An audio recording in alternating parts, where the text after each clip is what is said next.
Let's get to it, dog. In funnier news in sports, our man James Harden wants to get traded. He wants to hit the Nets. He wants to hit Philly. You know, Daryl Morey's going to be making plays for him.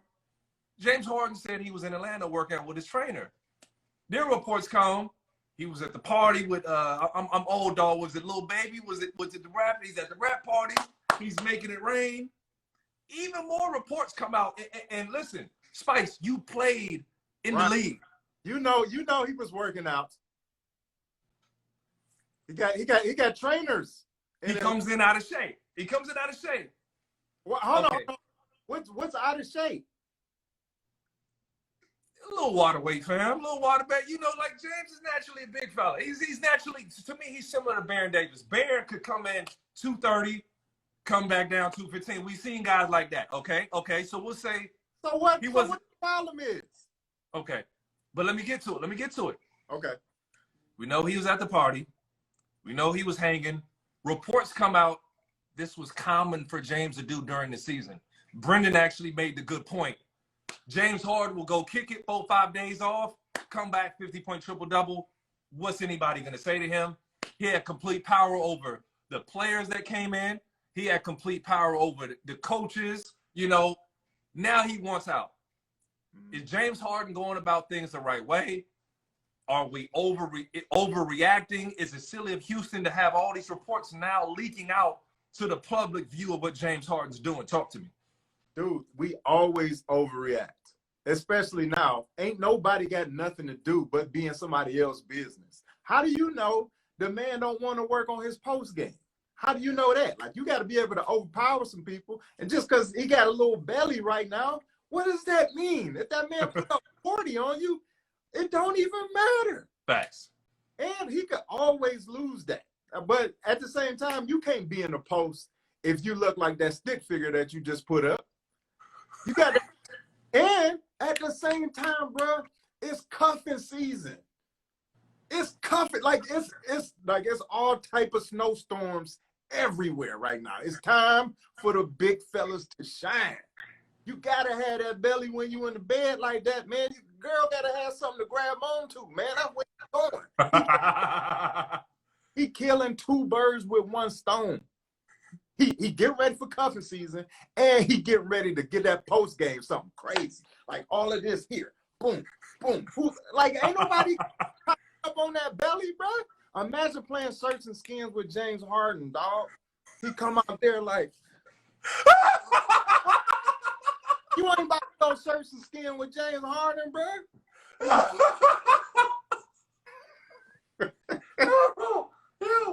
Yeah, okay. I'm gonna ask this though. Hey, James wants to get traded. Want to though? Okay, James wants to get moved. He wants to be traded. I'm not sure. I think you were playing the time when T.O. was asking with the contract extension. He was in the front yard, doing the deal. So if you know you're a franchise player, you want to get moved. You see the franchise going in another direction. Is he handling things the right way? Man, he a grown man, bro. If he show up on time and do everything he's supposed to do, I mean, just let the man do what he want to do, bro. I'm pretty sure he know what he doing. At the end of the day, that man is a walking bucket.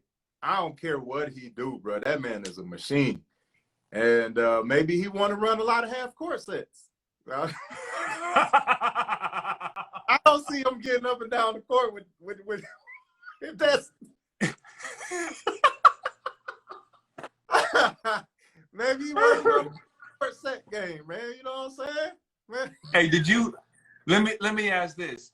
Did you have a teammate, because it's more common in football than basketball, that it was either demand? We've all had teammates that want to get traded. We hear the nonsense every day. But did you ever have a guy that you play with that was holding out or, wanted to be traded, wanted to be moved, and, things start boiling over? Obviously, the media got a hand of it. Was there anybody that comes to mind? Oh, yeah, there was a lot of guys who held out that I knew about. Julian Peterson with the Niners. I think Matt Forte had held out a little while, but he always came back to camp.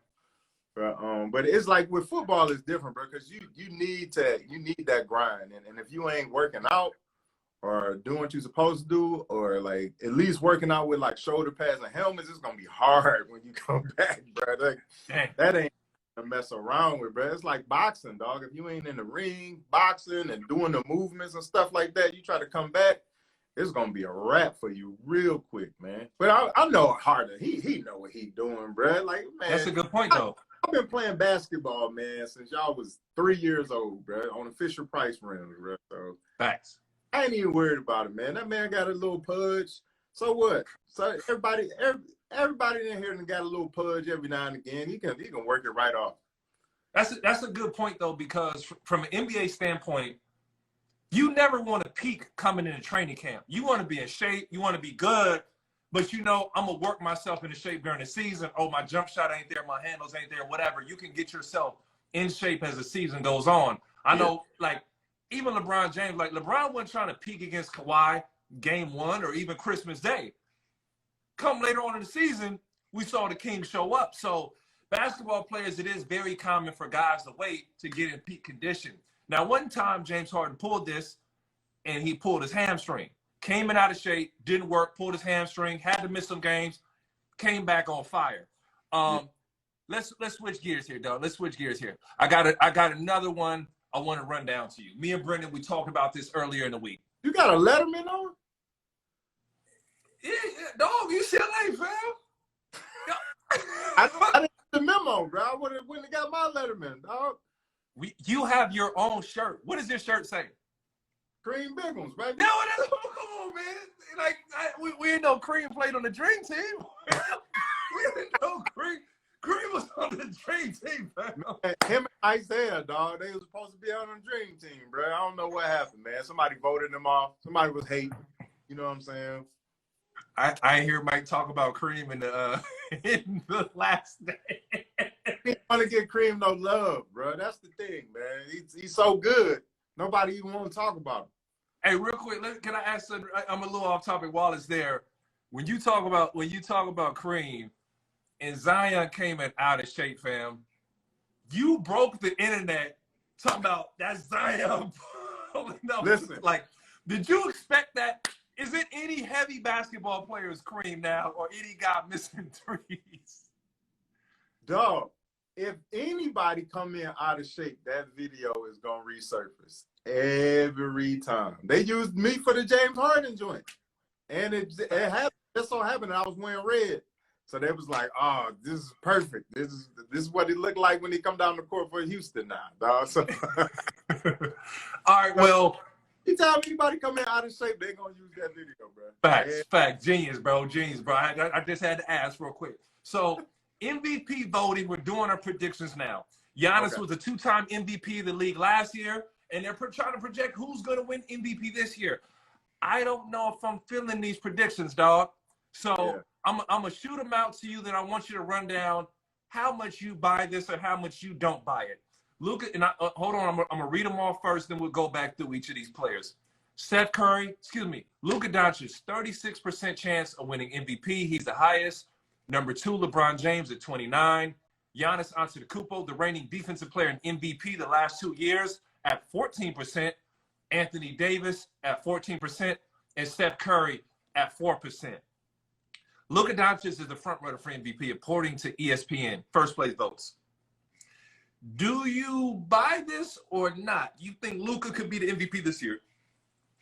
I could see how it could happen. Yeah, I ain't gonna sit up here and be naive and be like Luka can't win the MVP. Luka be balling, man. So he could, man. I don't know. That's a huge percentage though. Like it's a I don't know, man. I like Luka though, bro. I like it'll be hard to go against him, bro. Especially if he putting up some crazy numbers, man, which he can.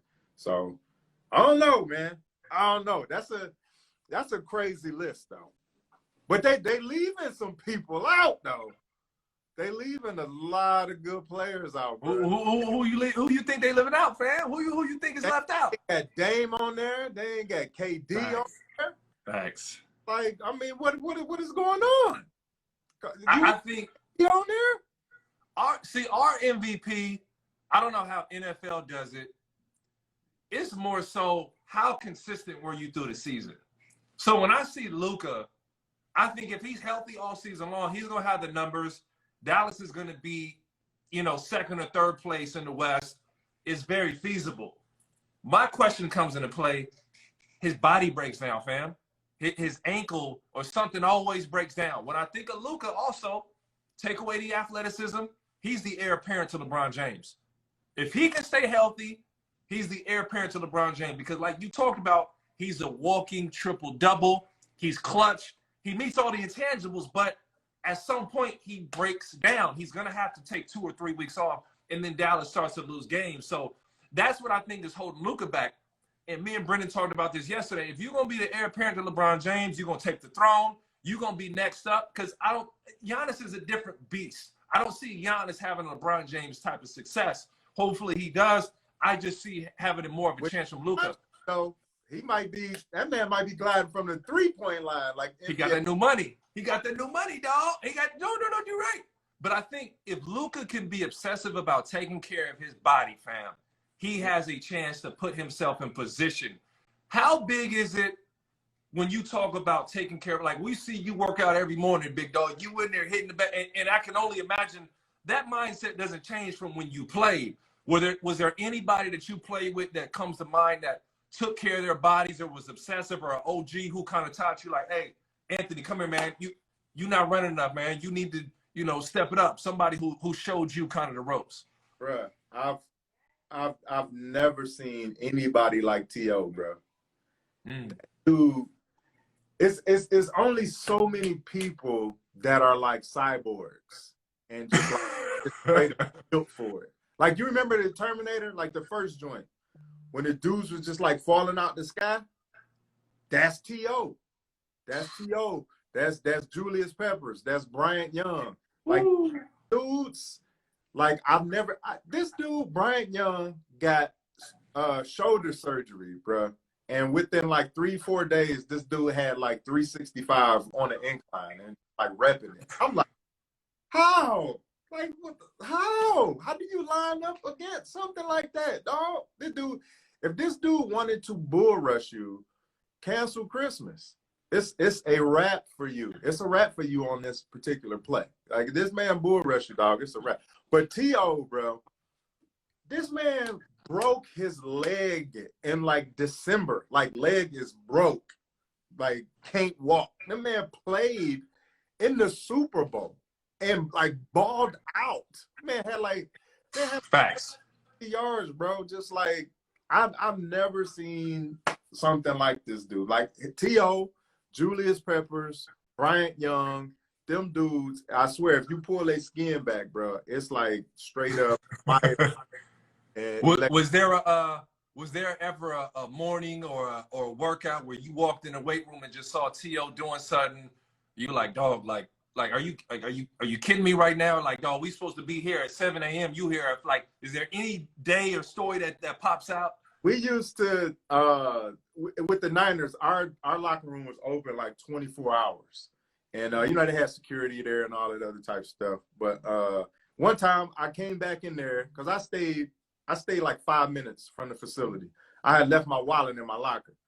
So I walked through, I hear the locker room bumping, like there's some music playing and stuff. T.O. is in there getting it, dog, like rim. It's like 10 o'clock. I'm just going there to get 10 o'clock at night? Yeah. T.O. is in there like full sweat with tights on, just like dog, like him. And the strongest person I've ever seen in my life was Larry Allen. This dude, Larry Allen, he went in the weight room one time. He had 4 plates on, and he had like chains hanging off the bar. So I don't even know how much they weighed. And he was just in there. I was like, hey, dog, you need a spot? He didn't even say nothing to me, bro. He just did like this. Dog, I just walked out. I was like, all right, bro, I'll see you tomorrow, I guess. Like, dude was just unbelievably strong, dog. Unreal. And this was in the tail end of his career. So. Dang. Well, let's go to the next stop. LeBron James coming in at 29%. second up to be predicted to be MVP of the NBA. He made a run for it. He made the campaign. No one can argue that he wasn't the best player in the NBA last year, and arguably one of the greatest ever. It was one of those years when he started off, and then he turned it on. He bagged Kawhi Leonard at the house. We saw that. He went in the same week and took care of Giannis Antetokounmpo. So LeBron James made a play, but he won MVP. And a lot argued that said that he should have been. He was the best player, but he wasn't the most consistent. Do you think this is the year for LeBron James to be MVP? 36, 37 now, turning 37. What is this? This 18? Yeah. The 18th season? I think it's 18, fam. I guess, man. I don't know. Like, why though? Like, why give it to him? At some point, you gotta pass the torch. And I mean, he's gonna get close to 30, and 10 boards, maybe 7 assists or something like that. But he's probably gonna get overshadowed by AD. And then what? I mean, I don't know. Like, pick your poison, man. Either one of those two, man. But at some point in time, we got to pass the torch, man. It's just like if Manny Pacquiao and Floyd Mayweather was fighting. Like, you got two GOATs in there. Like, it could go either way. And you can't even really be mad. This is what I don't understand, too. Some of y'all be getting mad, too. Like, you just won a championship, bro. And you be like, oh, man, I wasn't unanimous. Somebody just won a championship, dog. Like, stop getting so hung up on that. MVP is like the Grammys. Sometimes you make a good album and you don't win a Grammy. It's still a good album. Facts. MVP stuff, man. Just play ball. Nobody care about that jump for real. Like, you trying to like chase Jordan or chase, like, man, just play ball, bro. You signed a max deal for $200 million. Ain't you worried about if you want MVP or not? Man, nobody care about that jump. But this coming from a retired player. If I was playing, I'd be like,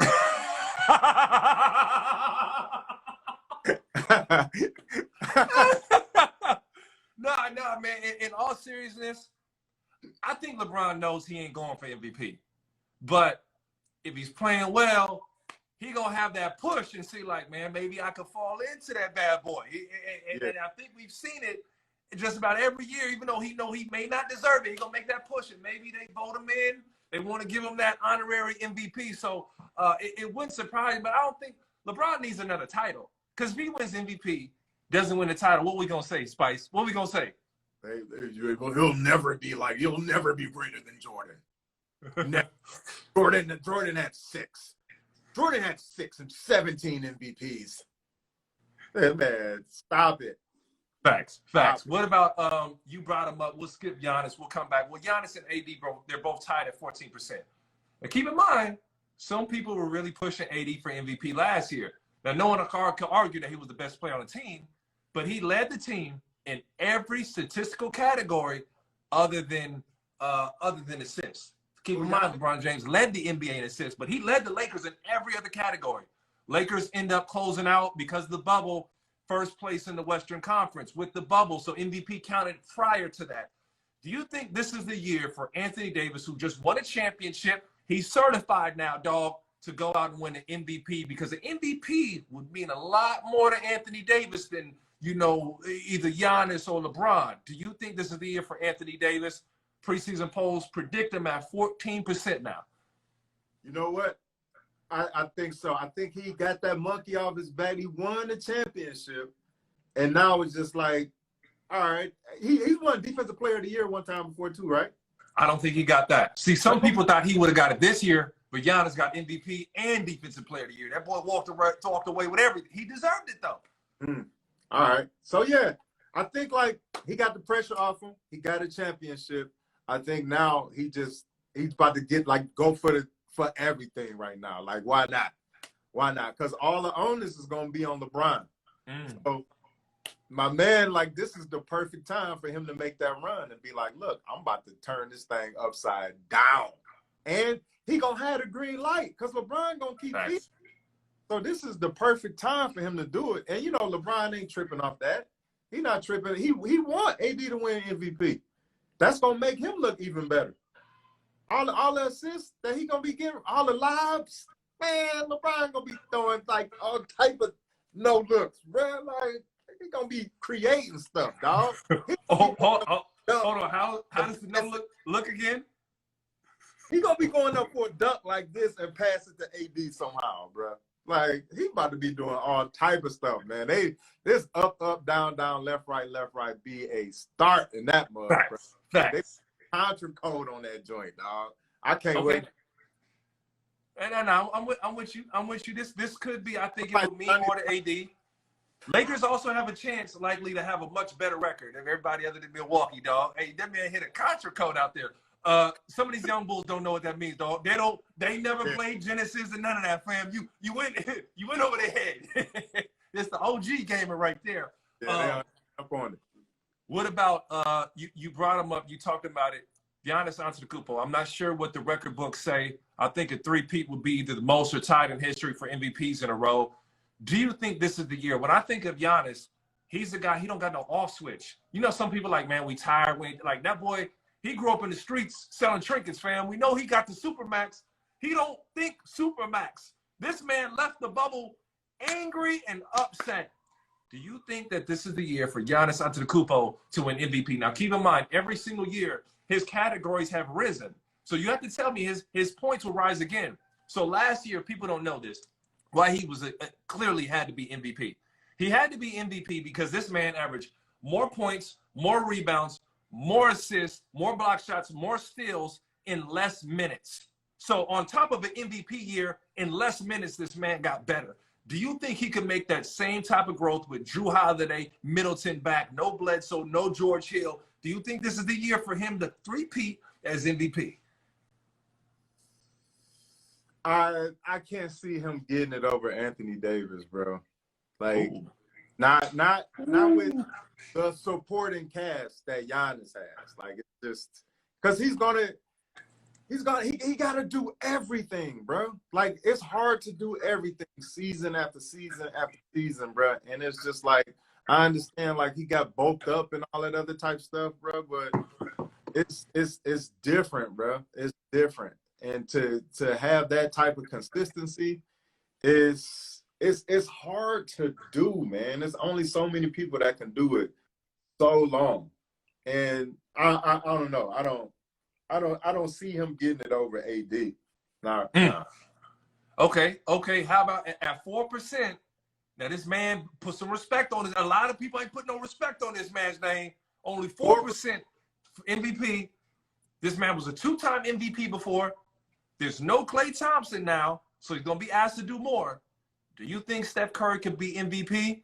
And if so, what would it take for you to vote him in? Man, 4% is really low, dog. Dog, they keep saying I got James Harden on the show, man. Y'all wilding out in the comments. They say what? They said I really got James Harden on the show. Who said that, Phil? Yo, I don't know, bro. Steph gonna have to do it. Without Klay, he's gonna have to score like 40 a game, bro. I don't know. He might do it because everybody doubting him. He might put that chip on his shoulder, just like, man, nobody think I could do anything without Klay. They got me at 4%. That man might go out, bro, and just go for 40 every night. Like, why not? He probably gonna have to though, because I mean, Klay is gonna be a huge loss, man. So I'm rooting for the underdog, bro. Okay. Man, it'd be good for the NBA, bro. If the Warriors are good, I think AD can do it, bro. But then I mean I'm doubting Steph, and you can't pick Spice. You can't pick everybody, dog. I know. You don't pick everybody but Giannis, fam. See, I can tell you a dad.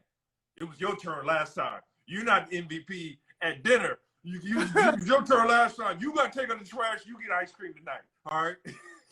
I don't know, bro. Like, sometimes, man, the light skins, bro, they be getting that streak, man. They get that mean streak, bro. You know how the light skins is, man. Hey, Spice, you kind of hold on, Spice. You kind of light skin in them lights, killer. You look like one of us. You got the good lights. Hey, Dan, he got the little braids too at the top.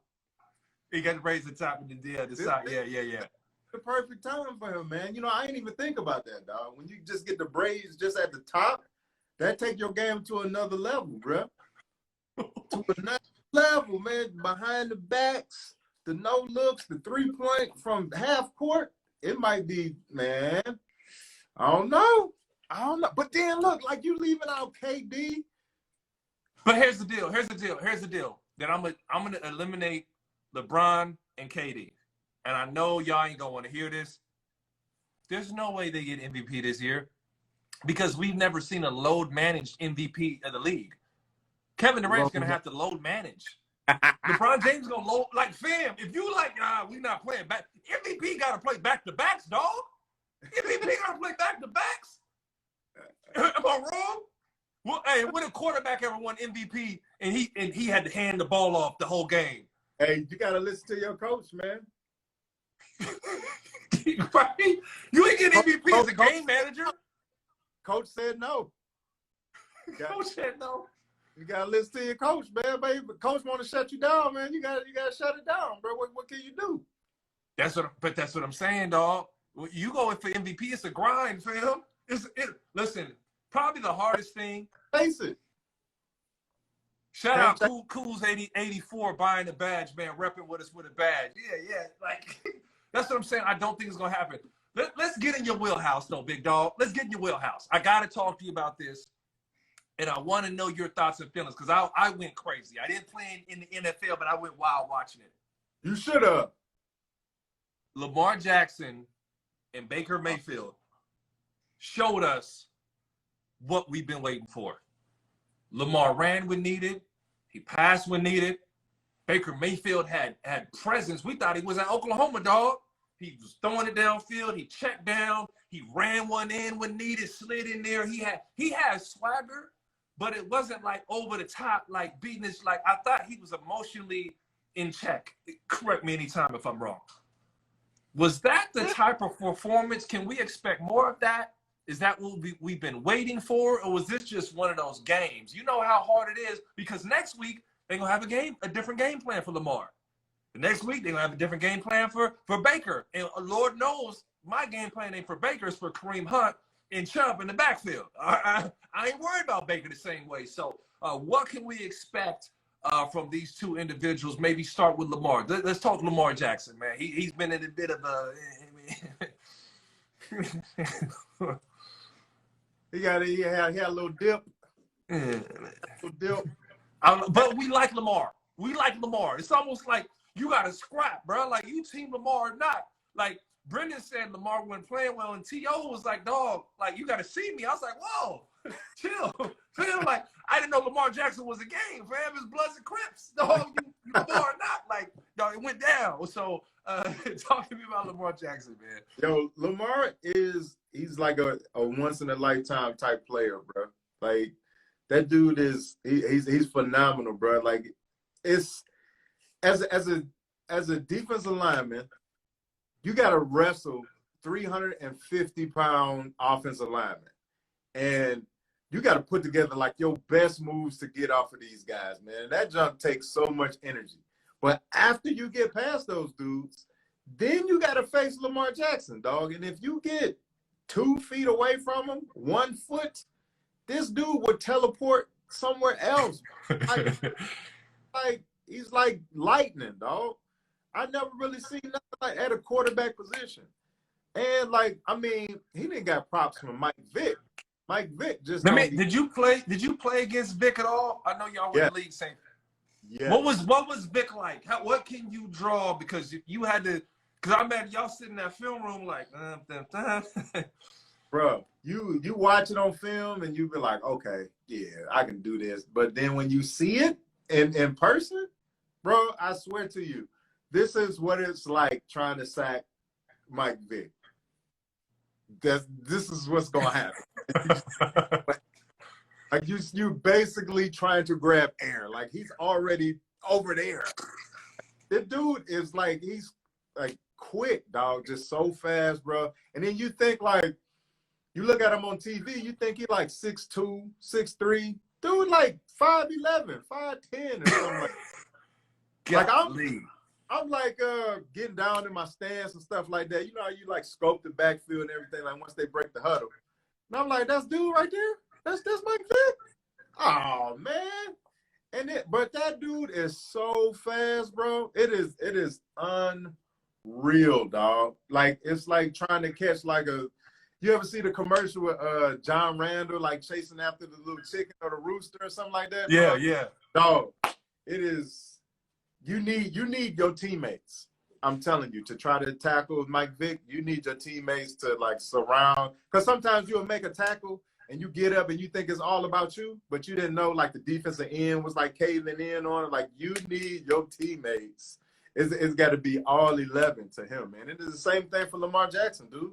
Like, and then at the same time, this dude like just be throwing darts, bro. Like he's unreal, dog. He's a once in a lifetime. How would you, from what you're seeing from Lamar, having played against Vic, is it fair to compare those two?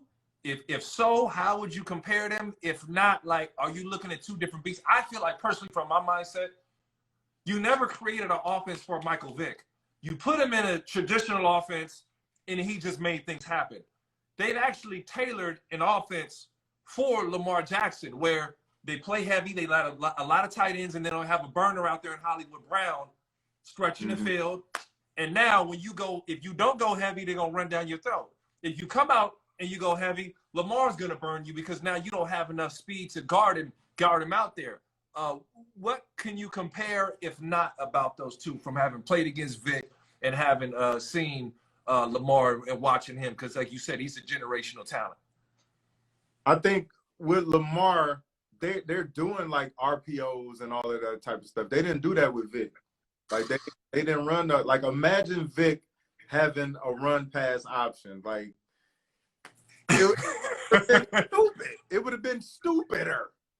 Like it would have been crazy. But I don't even like you can't really compare. Like the only difference between them is probably the height and the fact that Mike Vick is left-handed and Lamar Jackson is right-handed. But this I think that Lamar Jackson is like I've seen a lot more moves from him than Vic. Like Vic was just like fast, but like Lamar is just like he knows you gonna miss. Like he's making that cut and running, like because he just already know that you're gonna bite on the move that he does. Like this man is just like he's like pump faking like this, like with already knowing the move that like, and you bite on it every time, bro. He make 2-man huddles all across the field. Like this dude's like huddling up, thinking they about to tackle.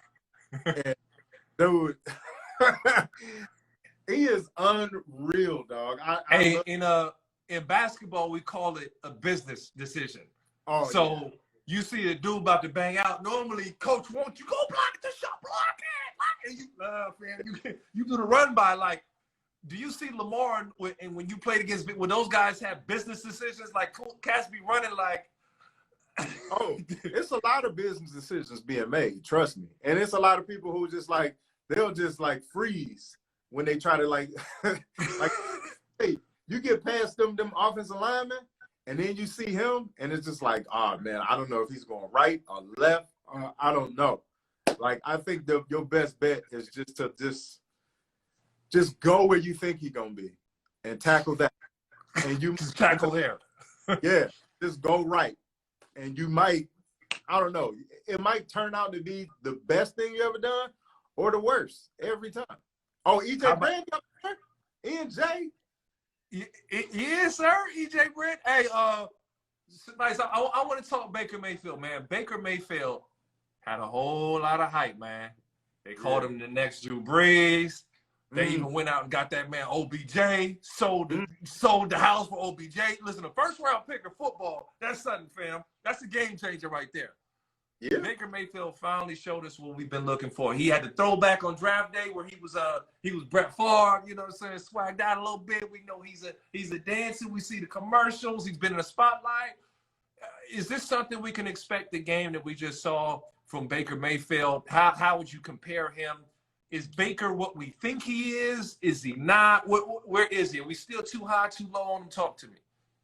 I think that he's capitalizing off of having Chubb and Kareem Hunt in that backfield. Those two, man, they open up so much, man. And I think he would be a completely different player if he didn't have those running backs, like for sure. But everything is opening up now because the run game is so crazy right now. Like, they're not one-dimensional. Like, you got to worry about Chubb and you got to worry about Kareem Hunt. Like, you keep handing the ball off to Chubb 3-4 times, and then you get a fresh Kareem Hunt to come in too. Like, what? Man, dog, that opened up so much for Jarvis Landry. And it's probably dudes you can put me in there in the slot, bro. And I'm telling you, dog, it opened up so much, dog. Hold on, Spice. You get out there in the slot killer. When you gotta worry about the run game, bro. You got to, or you're gonna get embarrassed. You're gonna be in that meeting room, and they're gonna have that red dot on you. That red dot that the coaches put on you, like, what you doing right here? And this is all you're gonna see. Your head going back like this. That's all you're gonna see. I'm telling you. So I think he's capitalizing off this run game, man. As long as they got that run game, you're gonna see some good Baker Mayfield play for sure. So just let him be what he is, and know he just taking care of them dogs in the backfield, pretty much. Oh, you got to, man. This season over with, man. He need to buy them some E&J Spice, some Rolexes, the PS5, Woo! and the PS6, and they ain't even out yet. You better go buy them boys that. I'm telling you, because I'm telling you, man. That's what's making that team go. And I follow the running backs, man. That's one of my best positions that I like following, bro. I wish I could have played running back. I've been out that thing like Jerome Bettis.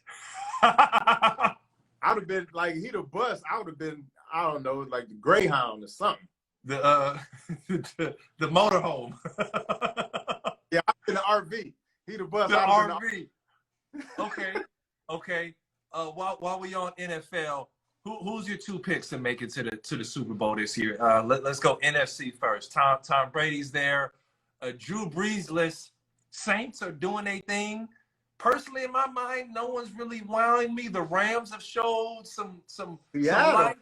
Seattle, the defense is suspect, but there's so who do you have coming out the NFC, dog? So Ryan, as long as you get hot at the right time, it don't even matter what your record is. It don't matter. None of that matters. If you can get hot at the right time, bro, it don't even matter. Like, imagine, like, the Packers, like them, bro.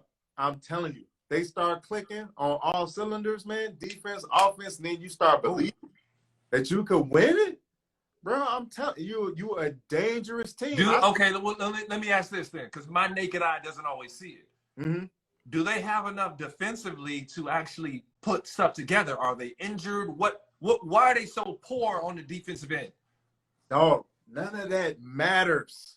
It don't matter, dog. When you get to the point where you like, dog, we can win the Super Bowl, dudes just start stepping up. You start seeing dudes who only got 2-3 sacks for the whole season in the playoffs. Them dudes just step up. And you be like, dang, dog, like, where does dude come from? This dude is killing right now. Like, I'm telling you, it makes stars. You know how they say pressure, so it make diamonds? This is where you start seeing the diamonds come out, bro. Like, you got a chance to go to the Super Bowl, dog. And then there's some hungry dudes out there, man. Like, you get more money, the more you get, the higher you get in the playoffs. So it's a lot of incentives on it. Like, you ever had somebody that you played with or played against, and it was like, dog, like, when did you become Jerry Rice? Like, when did you become Lawrence Taylor out there? Like, anybody you played with, dog, I was like, fam, like, for real? No, you know what? I had some dudes like that who thought they was like Jerry Rice in practice.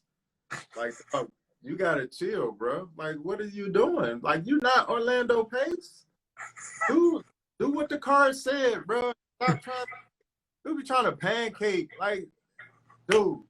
Stop. All right, 'cause you about to make.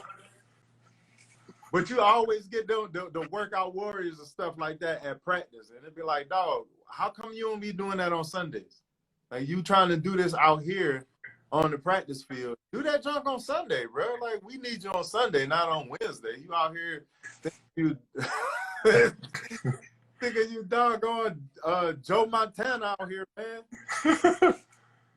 Okay. So you never gave me a pick though, dog. Spice, we gotta hold you accountable, fam. You never gave me a pick. For the NFC? Yeah. Did you say you kind of alluded to Aaron Rodgers? You said don't sleep on him. You didn't give me an NFC pick for the Super Bowl. NFC, I'm gonna go for gosh, I don't even know, man. It's shout out King Cali Cat with the badge, man. I don't know, man. I'm gonna say Seattle gonna get there. Okay. Seattle gonna get there. Who gonna guard DK Metcalf?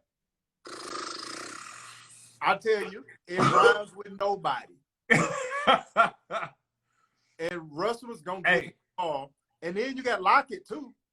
Lockett ain't no slouch. He not gonna run over you or strong arm you like DK. But you got to make sure you know where he at. Woo. And the running game is crazy. And Russell might hit you with a doo-doo a couple times. Russell might hit you with a. Hey, when I look at DK real quick, you play with T.O. I see so much T.O. I don't see Megatron. I see T.O. I don't see Randy. I don't see Jerry. I see T.O. I know he was a late bloomer. He showed up. He's a physical specimen. I think he's faster than T.O. I don't think he has the route tree T.O. had.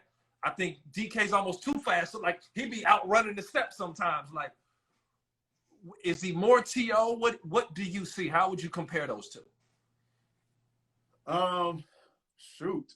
I don't know, bro. That's a good question, man. If you ask him, he doesn't like the comparisons. He's like, I'm me. But I don't know, bro. He's a linebacker that's just as fast as a wide receiver, bro. Like, he's a creative player. Like, if you created a player, he'll look just like that. Dudes be running over people by mistake. This dude ran out against San Fran, I think it was. He didn't even see the safety. Like, the safety came down and hit him. And then he was looking for the pass. So the safety like, boom, and the safety just like flew back. Like, dude just be running over dudes by mistake. Like, dog, you know what's funny about DK is he used to stay down the street from me, dog. Word. I've known DK since he was 7. And was he a buff kid, dog? No. What? Man, dudes used to be crossing DK up in the neighborhood, dog. And his dad, he played for the Bears with me. He played on O-line. And his dad would be like, man, we'd be in the kitchen and we'd be looking out the window because they had this rim across the street. And he'd be like, man, look at DeKalen over there. And dudes just be crossing DeKalen up. And he used to be getting hot, dog. He used to be like, man, look at him, man. Just look outside that window. And dudes just be giving DK that work. That junk used to be so funny, dog. And to see him now, it's just like, thank you. I want to see all the kids from the neighborhood try to cross DK up now. They're going to be like that safety on the 9. Yeah. Oh, that junk is so funny, man. Now that I look back on it, man, that junk was hilarious, dog. Everybody in the neighborhood is like, oh,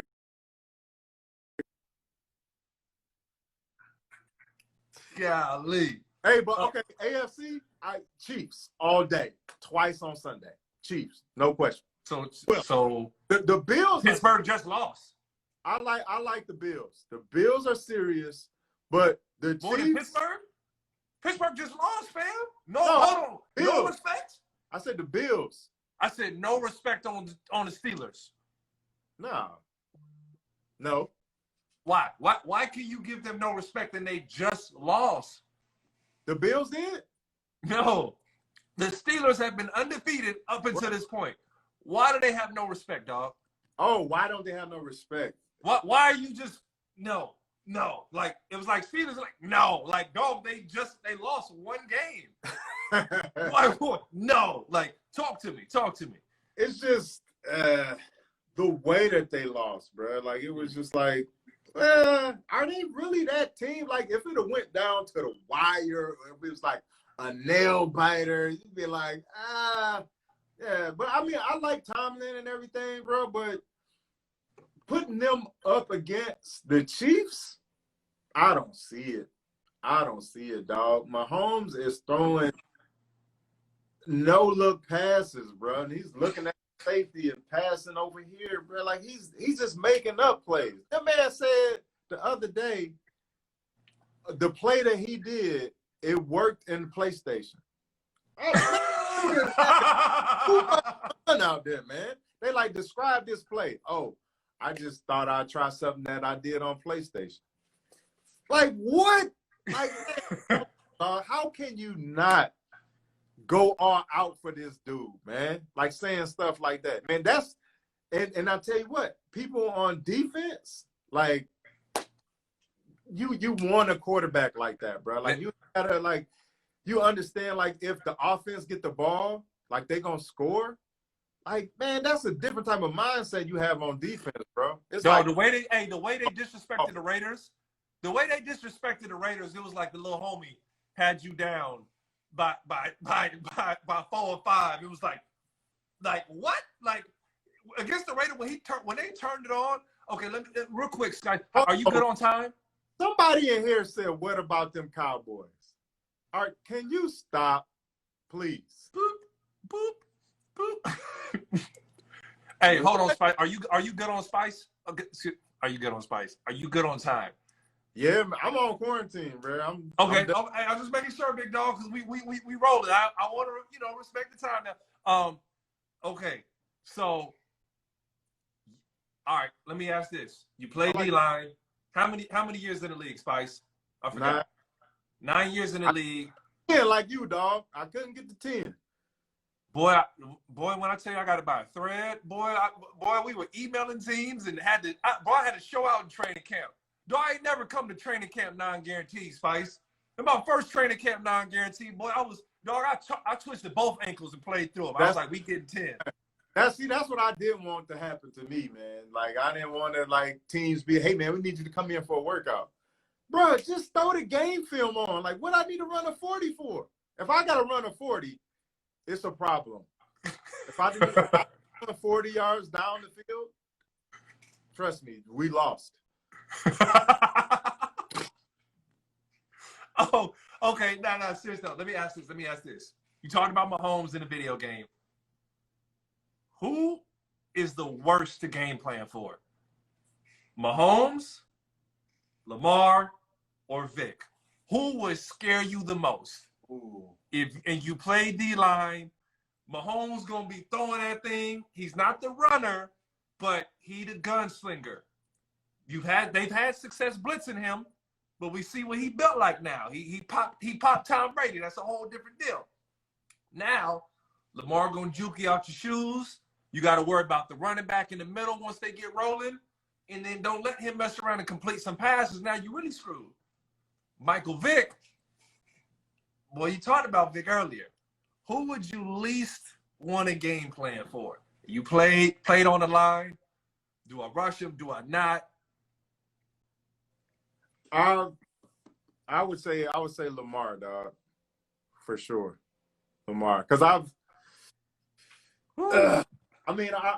played Rodgers every year, being here in Chicago, and he's like Mahomes, dog. Like just can make all the throws, have fun out there, and he'll just pick you apart. And I played against Vic, but watching film against Lamar, dog, it's just the stuff that he does, man. The spin moves, the cuts. It's just he make you look. And the thing is, he been making dudes look foolish for years. Like it didn't just happen in the NFL. It was high school. It was college. And I mean, it's sick, but I think Lamar is just like he's more of a dynamic runner than Vic was. Vic was just extremely quick and extremely fast, and once he like started like getting hurt, like the rib shots and all that stuff he was taking, like you start seeing Vic start sliding a little bit. Lamar, he know like he about to make that cut, whatever, he gonna get that first down. And he know how to take care of his body. I think he's learned from watching people like Vic on how to take care of his body, and he'll make his moves and everything like that, and then he'll get out of bounds. But that man be breaking 60-yarders, 70-yarders like every season, bro. He gonna continue to do it, but I think the game plan for him, dog, is just like because you ain't had the game plan for a read option. You ain't had the game plan for a read option, fam. Like you said, Vic wasn't running no read option. No, Vic wasn't doing the RPOs. That wasn't the thing then. But now it is. And it's just like, it's another thing that you have to, like you have to drill the RPO 100 times. And not only that, you got to drill just being in the pocket and then running. Like who did you get? Whoever your fastest player is, or maybe you just get somebody off the street. Like you run a 4.2? Oh, come on. You're going to be Lamar. You're going to be Lamar this week. But I'm pretty sure if you're a defensive coordinator, you got some sleepless nights trying to game plan for Lamar, dog. It's unreal. Woo.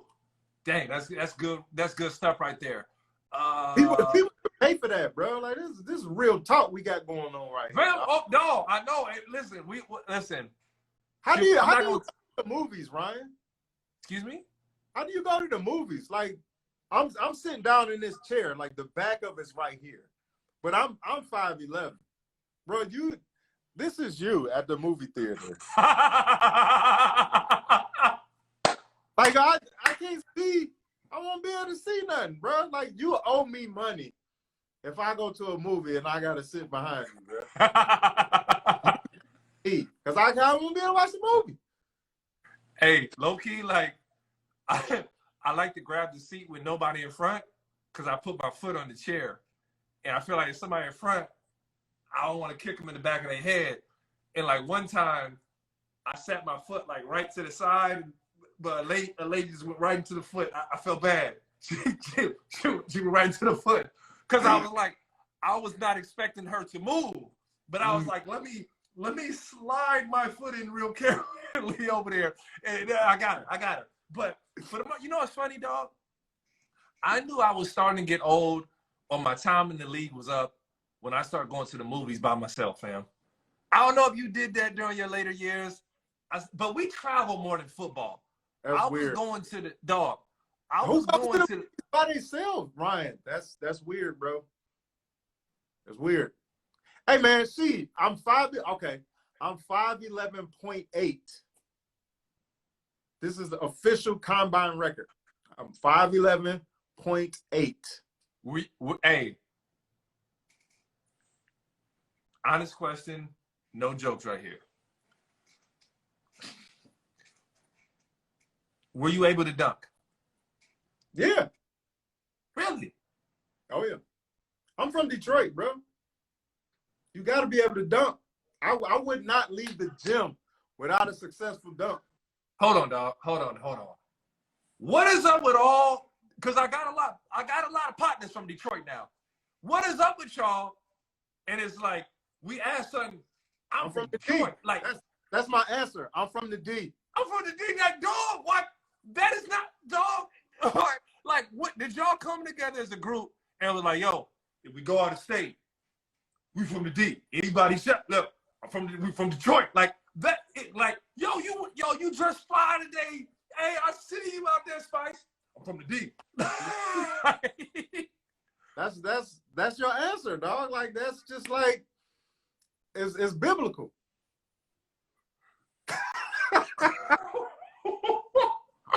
From the D. Deuteronomy 3:15.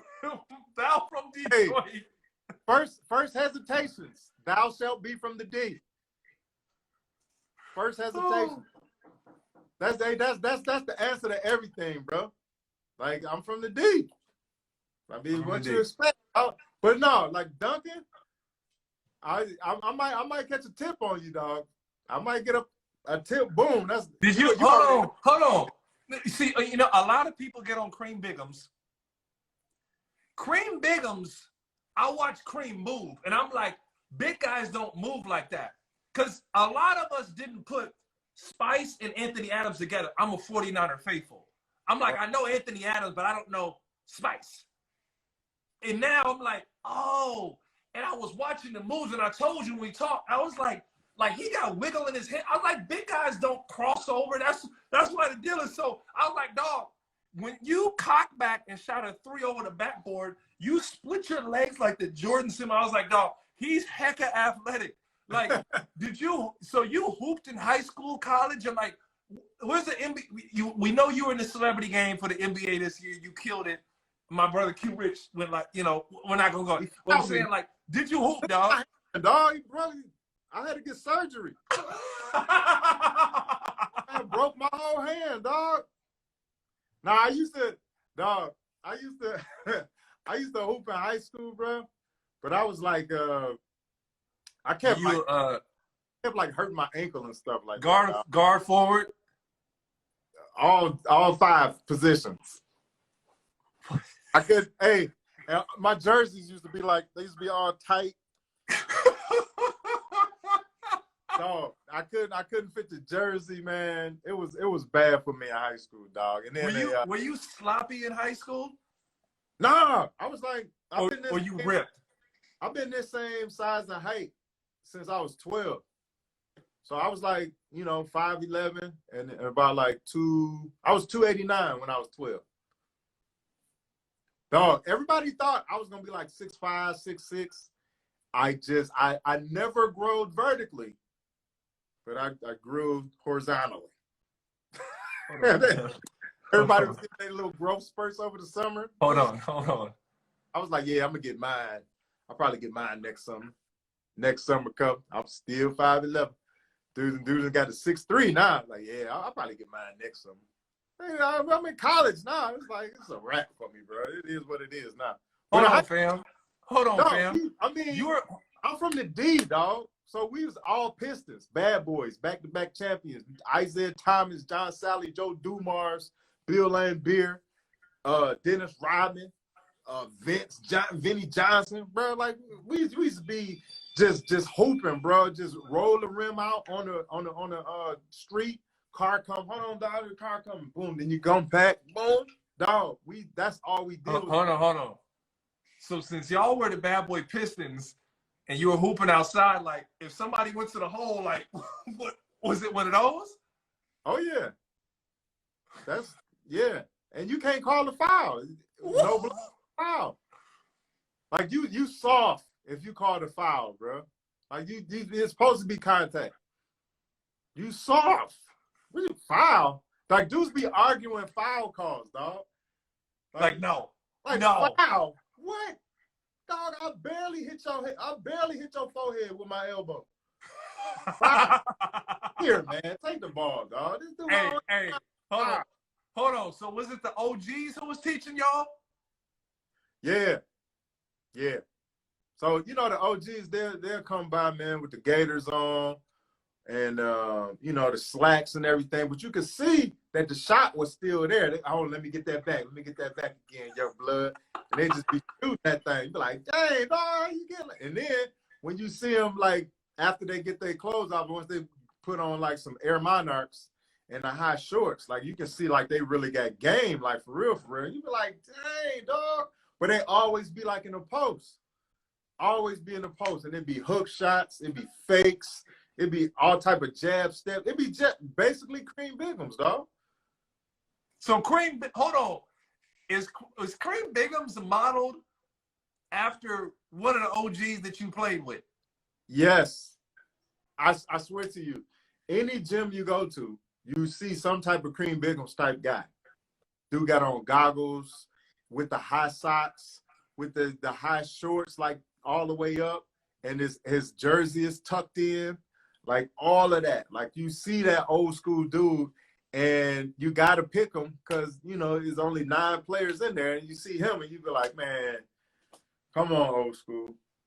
And my man ain't lost no confidence at all. He just going to keep shooting that thing. Like, go ahead, young blood, outlet, young blood. And he's like trying to direct traffic like, outlet, young blood. Go ahead, young blood. I got the rebound. You know how Melo be telling, hey, get out of here when he gets the rebound. Clear out. Hey, that's what you got to do at the All-Star games, bro, because nobody's never going to pass it to you in the post. Never. I don't care what type of position you get. You can have dude up under the doggone rim like these. Like, ain't nobody going to pass you the ball. The thing. Who's the worst? Hold on. Who's the worst ball hog? Coast to coast. Who's the worst ball hog in the game? Who's the worst? Everybody, because everybody think they're a point guard. Everybody get the ball and they all doing like this. We never went over this play. Why you come down like this? Hey, one. We never even practiced. Why you pointing up one talking about running this play? Everybody want to be a point guard. Don't nobody ever want to pass the ball in the post. Then like the game get out of hand. Then Quavo and all them want to, hey man, let's get the ball to the big guys and like, no, man, there's 3 seconds left. Then let's run a half court set. Then everybody want to get all these ideas when you lose them by 30. And oh man, let's feed them in the post. No, man, we've been down here all day doing like this. Hey, I need the story from you though, dog. I hit my brother Q Rich after the game. Oh man. Q Rich, he told me that he told you beforehand. Now you say you from the D, he said I'm from Chicago. He say I'm from Chicago. Chi-Town, okay? He says, Spice, if you come in here, I'm gonna send it to half court. And he said he did. He said, you not doing all that stuff around him. He don't care what game it is. He from Chicago. He couldn't allow it. What's your version of the story?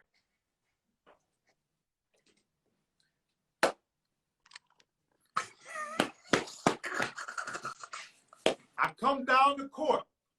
I see Common. I say, Common, you about to get this work. Come down the court, see Common. I get Common a little move like this, see if he gonna bite on it. He bit, because he respect the speed. He bit on it. Boom, I give him a little hezzy. He fell for that one too. So then I crossed him up. And then he fell for the cross. So then now I'm going to the hole strong because I'm from the D. I'm taking the contact from Common. Common is all on my shoulder.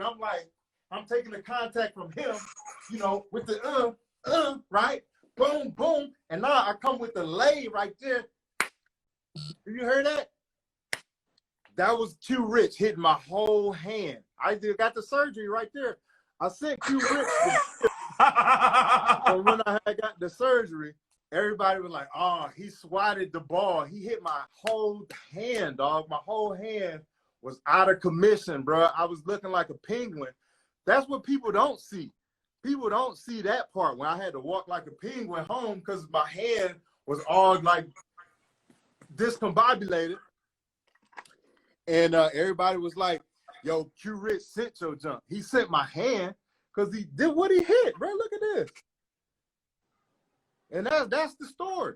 Q Rich talking all that junk, like, bro, he fouled me. And the ref ain't do nothing about it. Let's talk about the ref. We just gonna let the ref off the hook? The ref, there was a no call. The ref should have been like, oh, foul. And he didn't even do it. Let's talk about the ref. Oh my God. That's the story. Gold. This is gold. I'm rolling with your story, man. Hey. Got that work. Q Rich was hating. He like, oh man, he just shook. Common jockstrap was on United Center court. And like, who wears jockstraps in the All-Star game? But the dude, I shook comment out his jock strap. It was like ew. It had like a little choo-choo train marking. But on the court, boom, hit him. Yonko, hit him with the Yonko. The dude was like, I don't know. He fell for it. Shook him out of the jock strap, and then Q Rich was hating. He like, oh, he can't. He shook my fellow Chicagoan up. Oh man, let me go foul him, and that's what he fouled me. Everybody like, oh, that was a great defensive play. No, it was a foul. Do you see it? We see it.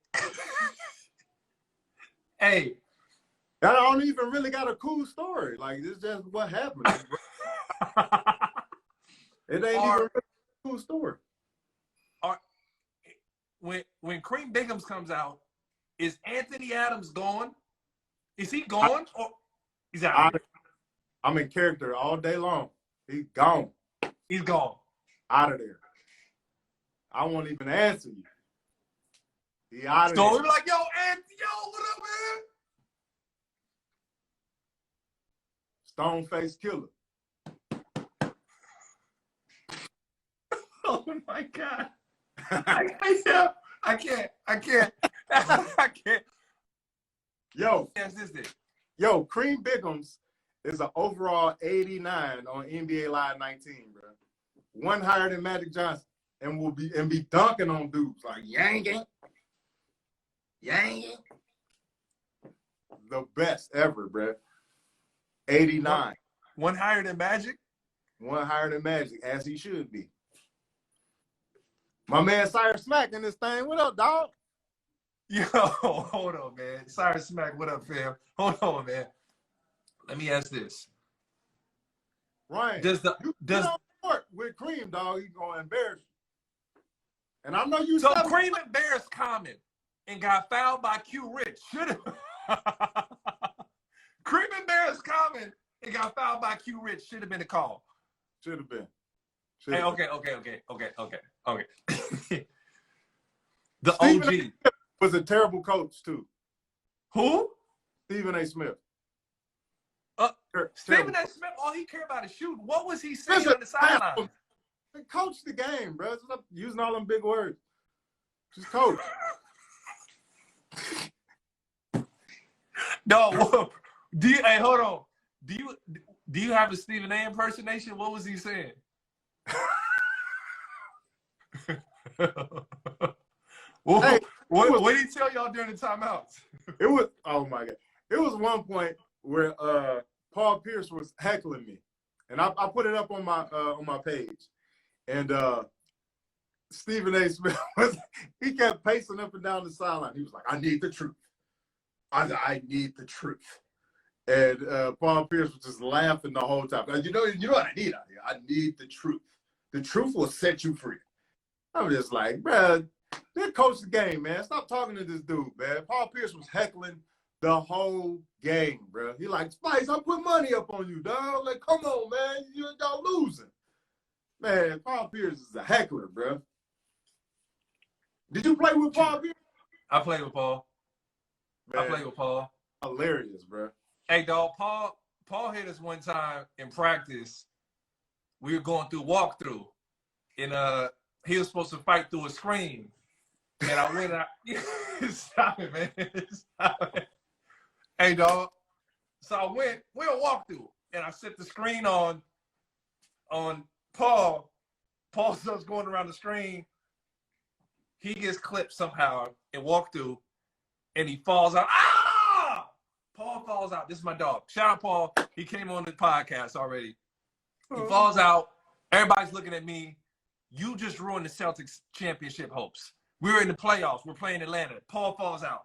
Everybody's looking at me like, you can't do that. You can't do that. Keon Doolin, KG was like, yo, Younger, what's up? Yo, come on, Joe. Like, everybody's going wild. Paul's like he's shot. He's back to the training room. They take him back. You know, they're looking at me crazy. He comes out and has 39 that same night, fam. He gives Atlanta the blues, fam. Typical Paul.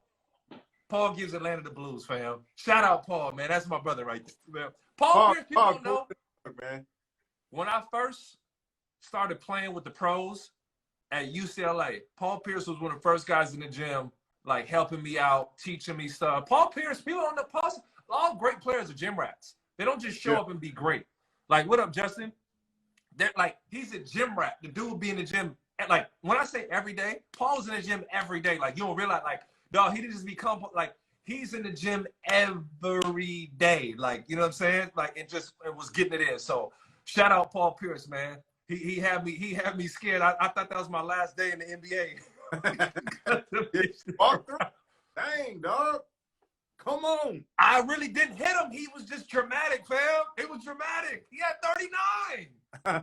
Dog, he went out. Shout out Marcus Wayne in the house, man. Practice, that's what it was. Okay, let me ask this, though. The OG that you do, uncle, excuse me, not even an OG, uncle. Mm. Does he have a name? Because in the skits, he has different names sometimes. Yeah. No, he don't. He just Unc, man. His Unc. Fill in the blank, man. Now, was it somebody else's uncle? Was it a barbecue? Do you have one uncle of mine, or you just in Detroit? Is it just a bunch of them with the Bluetooth and the deal? We all have them. We know them. We love them. Yeah. It was just like, it's just like my observations of my uncles coming over for, you know, the barbecue or coming over for holidays and stuff like that. And they playing dominoes and they playing spades. And then you got the one uncle that cooked. You got the one uncle that smoked all the time. You got the one uncle who always had a toothpick in the corner of his mouth and does everything with the tooth. Man be falling asleep with it in. Man be hooping with the toothpick in. Be doing all type of stuff with it, man. And you'll never really know it's in until you're like, yo, hold on, man. Like, you think, like, man, you got cotton mouth or something. Oh, man, that's a toothpick? Man, you've been doing this, man, what? You just did a whole game. We just played a whole game. You had a toothpick in your mouth the whole time? Like, bruh, it's just my observations of what I've been seeing, you know, since I was a kid. You know how sometimes you come down the stairs and you see like a lot of grown-up activity going on, and your mom be like, boy, going back upstairs. Like, I never went back upstairs. Like, I'd be and I'd be like,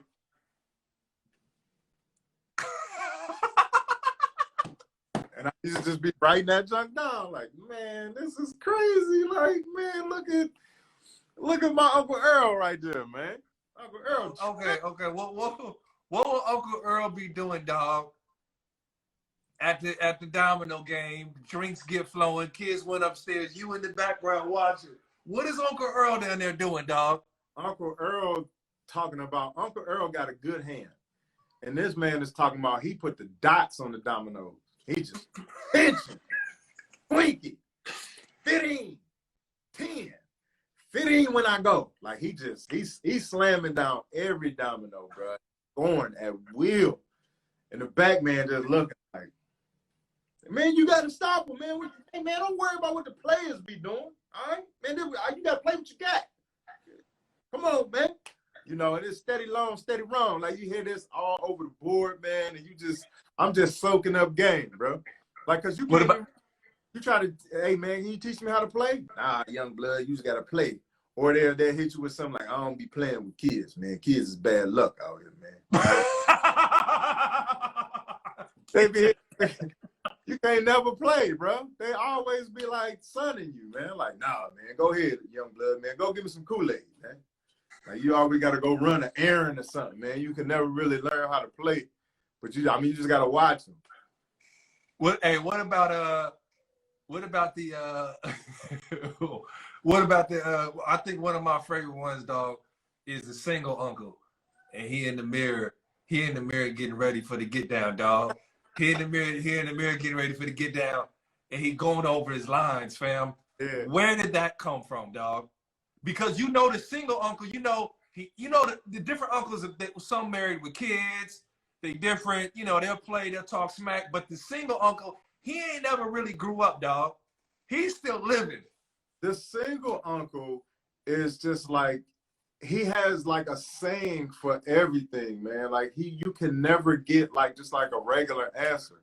Like, you be like, hey, Unc, where you going? Heaven if I live, right? Hey, you can't just going, so like, why? Hey, man, You can't like, hey man, what's going on? Oh, you got the best hand, man. If I had your hand, I'd cut mine off. Just say you're doing good, man. Like, how you doing today? Oh, slow motion, man. Better than no motion. Bruh, I just want to just have like a regular. I'm home from college. I'm doing good at school, man. I just want to say what's up, bro. Like, that's it. Like, I ain't trying to hear all that, man. Ain't nothing shaking but the leaves in the tree. And they wouldn't be shaking if it wasn't for the breeze. All right, man. See you later, bro. Well, hey, when you made it to the league, how did them uncles treat you, man? Like when it was like when you made it to the league, and like, you know, obviously you killed it in college, but you know, you make it to the league, things change, fam. How did was they asking for money? Was it how uncle changed then, man? No, my uncles was cool, man. My uncle was still go and get like the empty bottles and take them to the store to get the deposit. You get 10 cents in Michigan if you like get some Fagos. My uncle used to just walk everywhere. He don't follow football like that. Like he don't be understanding. So they didn't know no different. Mm-mm. I just happen to be playing in the league. Like he don't care nothing about that. Like he just care about me as a person. You know, like I don't want nothing from you, young blood. Your money is your money. I'm not entitled. All right, I just want to let you know that right quick, right now. But man, you can still loan me $5, man. You I know you got $5. All I need is $5. I'm not asking you for $500. I'm not asking you for $5,000. All I need is just a $5. Oh, you won't carry cash?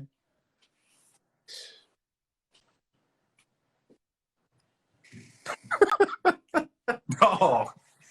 Hey, Mark, be straight up with me, bro. Like, hey, man, I don't need nothing from you. I don't need nothing from you, bro. I don't know what he gonna do with $5, but he put the pressure on me, man, to give him $5. So you just knew you just came with a great gang of $5. Go get your change for 20, dog. All the contracts, all my uncle asked me for was $5. Not a car, not a house, not a meal, not a $5. I just come off that 5, man. I know you got it. My man he not on Instagram, he not on none of this stuff. He don't be reading the paper, like none of that. He know I got $5 though. So he don't need nothing from you. Just $5. Well, he don't need nothing, he don't want nothing.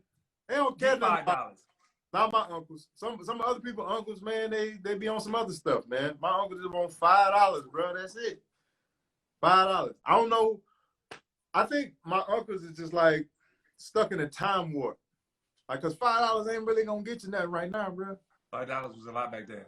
Even if you go like the dollar menu, you still gonna get taxed. It's not really $1. It's like $1.23. So if you go somewhere with $1, thinking you're gonna get something off the dollar menu, it's gonna be a little show. Because it's taxes now. But hey, it's not 73. You're not about to get it's not 5 cents for lemon heads no more. Like lemon. You can't even get like the little joint. Remember the little box of lemon heads? You can't get them no more. Right. You the share size. You gotta get the joint like this. Like really? You get like no little Skittles, like the little Halloween Skittles you get. Like you gotta get the share size if you go to the gas station. And I think didn't know that. Like $10. I remember my grandma used to send me to the store with like I think like $5 to get her a box of cigarettes. And like we used to have And you don't never make fun of grandma, man. You don't never make fun of grandma or auntie. What you grandma say? Auntie don't be in none of the stories, fam. Grandma Auntie don't be. I know they be talking. I know I don't want to see you in a wig now, but exactly. I'm just saying, you know. Well, I mean, I did a video about. I did a video about doing like timetables, and you know how your mom be getting on you about like it could be like nine. It was 9 times 5, and I think I put like 44 or something, or 43. And moms just went ballistic. Like, no, it's 45. Say it with me, 45. And then, like, you know, by the time, like the 20th time you say it, like, you know, your voice start cracking. 9 times 5. It's 45. Keep saying 45. 45. It's 45. It's 45. Okay, now write it. It's 9 times 5 is what? 44. It's 45. And then, you know, mom's going crazy on the timetables, dog. Like, man, I know a lot of people was feeling that video, dog. Like, it was hours. Damn. I'd be with my mom, bro, to the point where she wasn't even talking to me no more. I'd be like, I don't know what else to say, mama. Like, I'm really trying. Like, it'd be tears all on the paper, and the paper's all ripped from like how hard you be trying to erase. Like, you try to you be trying to make sure nothing is on there that's wrong, and you just be erasing, and tears is on there, is messing up the paper. Mama, oh, I'm really focusing, and it's 9 times 5 is 44. I've checked it out. It's 44. Dog, I've been there. Dog. And the worst one for me to do math with was my dad. I'm doing multiplication. I know 3 times 10 is 30, or, you know, 4 times 11, 44, whatever. He's talking about, you ain't show your work, it ain't work. You ain't show your work, it ain't right. Go back and show your work. I'm like, dog, the teacher didn't ask us to show our work. We can just put it down. Show your work. That way you don't know if it's right. You don't know if it's right or it's wrong. Show your. So my dad would be, dog, I ain't want never, not a never for my dad to check my homework, fam. Because show your work. Now, the way they do math right now, it irks me, bro. Like, it is. They do like all of these different steps. Like, I can look at a problem, especially algebra. Like, algebra, it's probably because of my mom. Like, I'm just like, I got it. Like, there's no algebra problem you can give me that I won't be able to. Like, math, like the algebra, bro. Like, I'm that guy. And so I'm looking at the problem 2a times 5a, whatever, blah, blah, like balance the equation, like all that. Boom, I got it like this. And the steps that they take to get the answer, I'm just like, I'm watching them like, what? Like, how?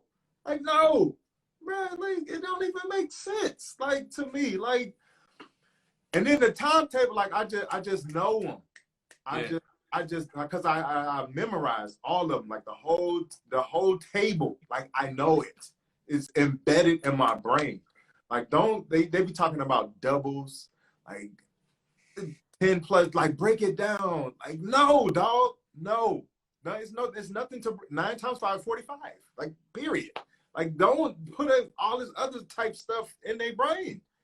Like, stop. Like, it boils my blood, bro. Like, I'm getting hyped right now, like, talking about it, dog. It's so stupid to me. It's so stupid, bro. Like, just memorize it and know it. Like, you can memorize your name, can't you? Memorize the timetable. Facts. Hey, dog, I ran up on my son the other day. They doing all this online school and got the laptop and all that. I was like, hey, you show your work. Show your work. I don't see your work. I don't see how you know if you got it right. You didn't show your work. Is this right? Hold on. Is right? Now, show your work. You said what? How you sound like your dad? Dog, I've turned into my dad so much. It's not even funny. It's not dog. And my dad was infamous.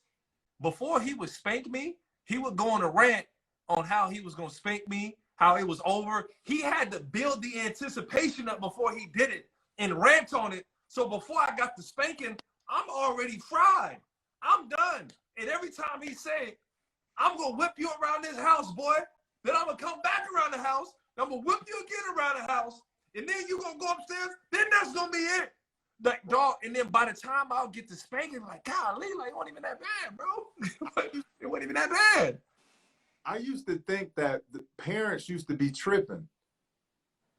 They didn't be tripping, bro. I'd be like, man, like no, we not tripping. Like I had to go tell my mom, sorry, ma, I thought you was tripping. You wasn't tripping. Like that, like I be trying to tell my son, bro, like, dog, you think I want to get up in the morning and make y'all this breakfast? No, I don't. I want to just sleep in and just chill. I don't want to do this. I was like, you like these lights in here? Yeah, we got to pay for that. You on the iPad or on the Wi-Fi? We got to pay for that. I was like, you like this house? Really? It's property taxes on this house. Facts. You Facts. all this work you got to do. You take out the trash and you clean up your room and you sleep on a Tempur-Pedic bed or Sealy or bed. No, don't talk to me about none of this. Like, this ain't no work.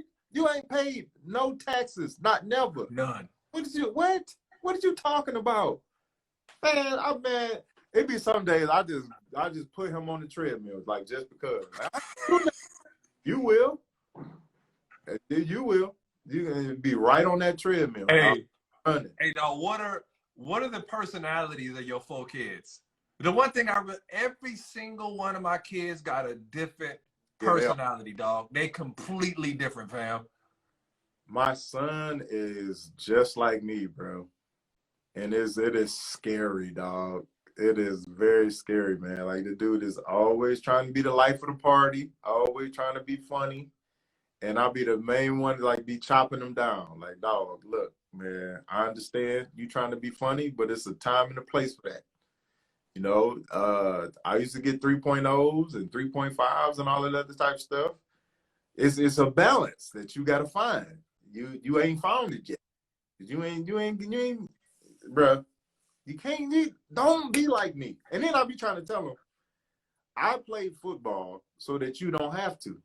And I understand, like, he don't understand what that mean yet. But I honestly, I don't want him to play football. Like, I don't want his pinky finger to look like this. I don't want his back to be feeling like how my back feel every day, or how my knees feel. Like, dude, I'm 40.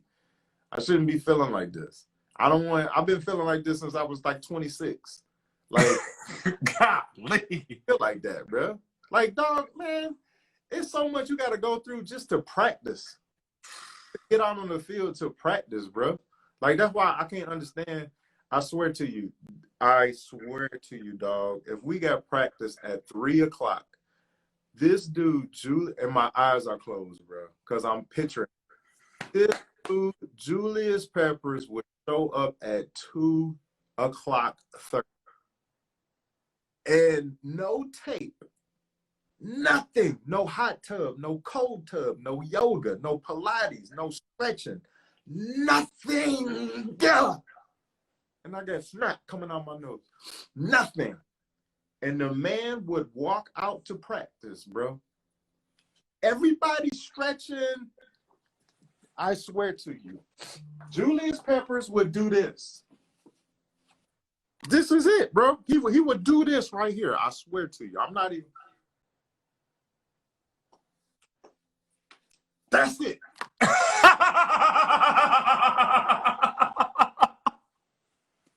Bro, practice start at 3. I get there at 11:30. I'm hot tub. I'm cold tub. I'm stretching. I'm doing everything. I got tape on my wrists.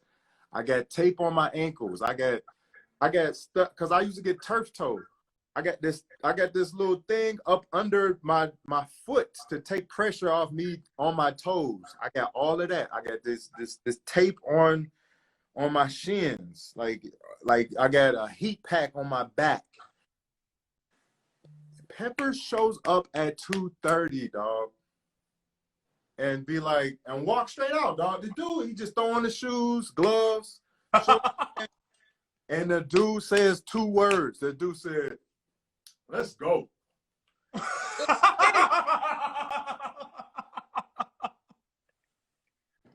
How?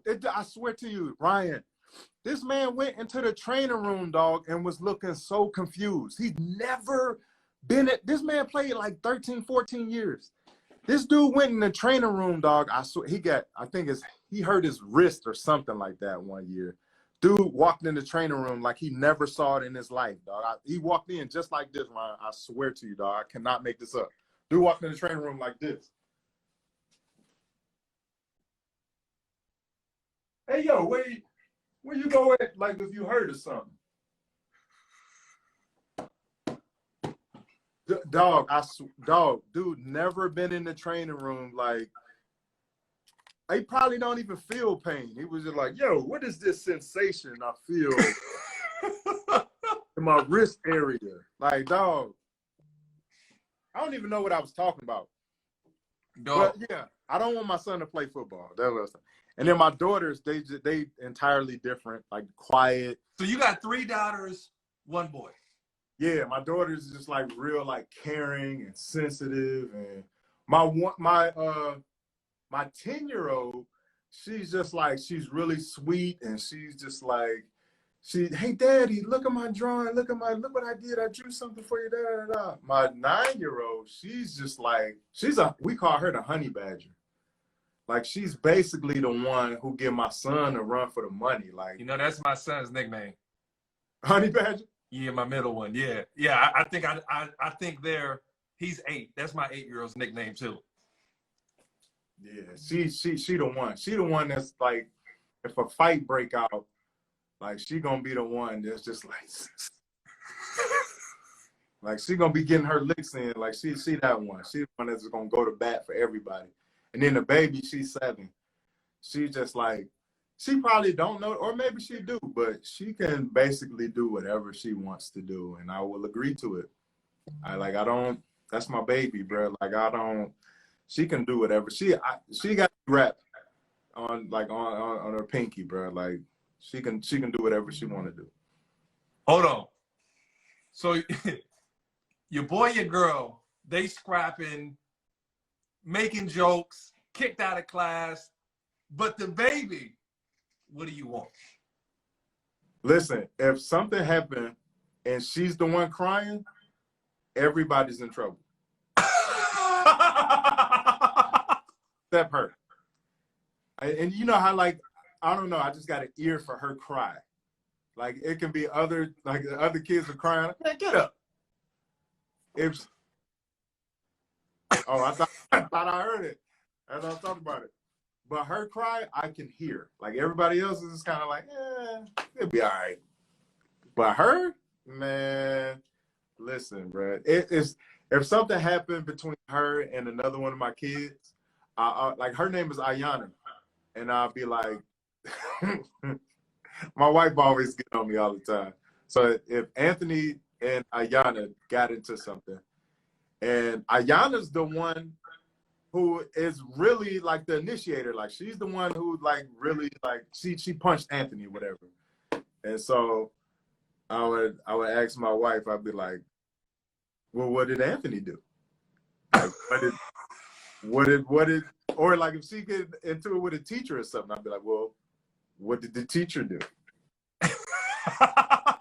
to deserve the type of response that she got from Ayana? Like, what did she do? You know what I'm saying? Like, she can never be in trouble, bro. Never. That's my baby, bro. She can, man, that's why I'm in the gym, bro, all the time. I'm telling you, man, they about to get their little boyfriends and all the time. I'm not buying it. You're not dating my daughter until y'all married. So they gotta go straight to marriage. Bro, if y'all date, y'all married. I'm not, bro. What? Listen, I'm telling you, I'm the oldest school. Like, I'm past old school. I'm the oldest school. Like, dog, did you know what we used to have? Like, you used to have to call the house to Facts. go to parents. Facts. To talk to the girl. Like, you had to talk to the mean grandma, or you had to talk to the mean mama. You had to talk to the granddaddy. You had to talk to the... Dog, why did the mean grandma answer the phone? Who is this? And don't like, call hello? When the street lights is on. What? Who called here at 8 o'clock?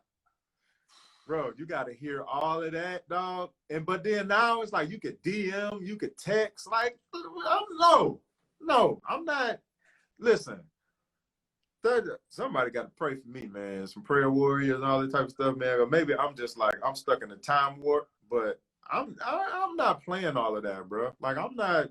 No, bro. You gonna respect my daughters, period. And it's got to be the respect that I'm talking about, not your type of respect, my type of respect. Like, so I'm not Ryan. I am not playing. I swear to you on everything I love. I'm not playing by my daughters. So you're literally working out. Dog, I see you push-ups, like you're working out because you're gonna have to fight for your daughters one day. I might have to. I'm like I Am Legend. You know what I'm saying? Like you see Will Smith working. Like what is he working out for? Ain't even nobody out there. Like at some time it may happen, and I just want to be ready. So the bags. Just want to be ready.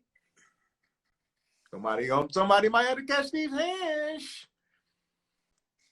Hey, let me ask you about this, dog. Let's get back to sports in a little bit, man. Let's get back to sports in a little bit.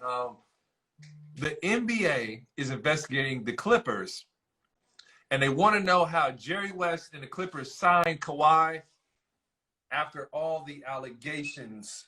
Long story short, it came out that Kawhi wasn't going for it with the Lakers because, and they leaked it a little bit afterwards, that Kawhi was asking for too much. Like, dog, you can't fly on a private plane. Like, we can't pay you under the table and employ your uncle and this and all. Like, so it was like, yo, Kawhi, like, 1-5.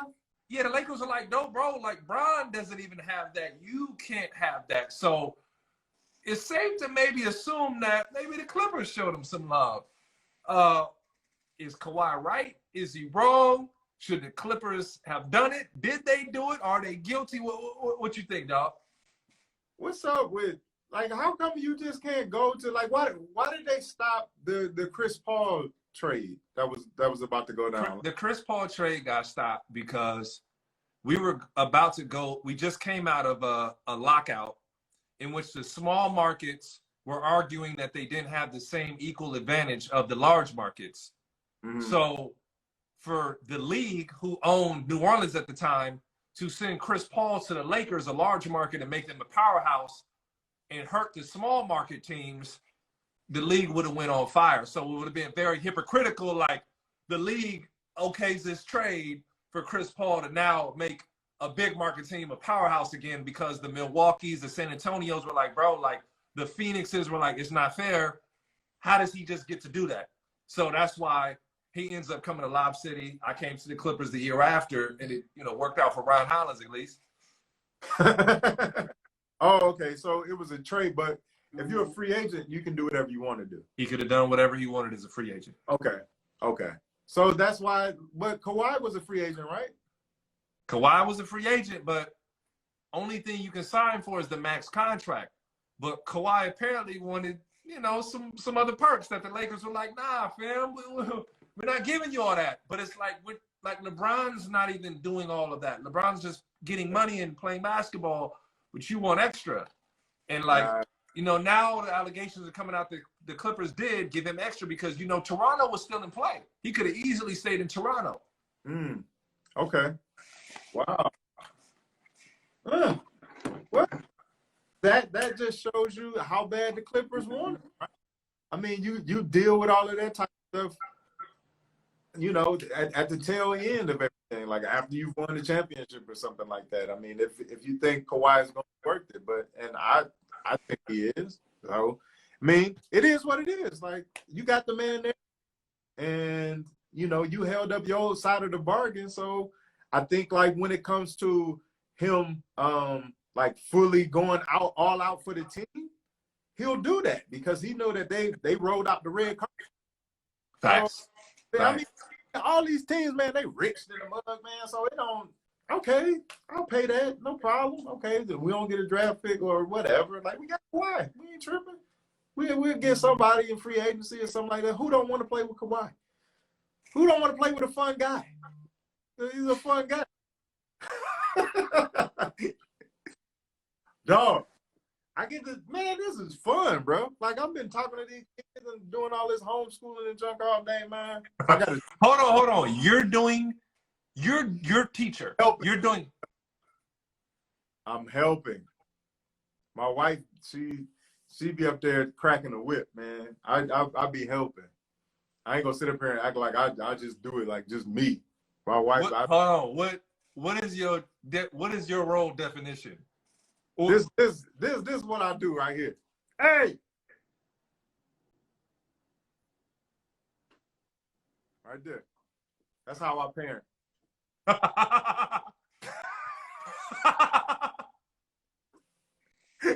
Hey, I'm like they said overseer, man. I'm the sergeant at arms, man. I just walk in, man, make sure everybody doing what they're supposed to do. I come in, I get that look, and then I leave out, man. I come in. Good, hey, you should think your Zoom froze or something, man. I just come in like,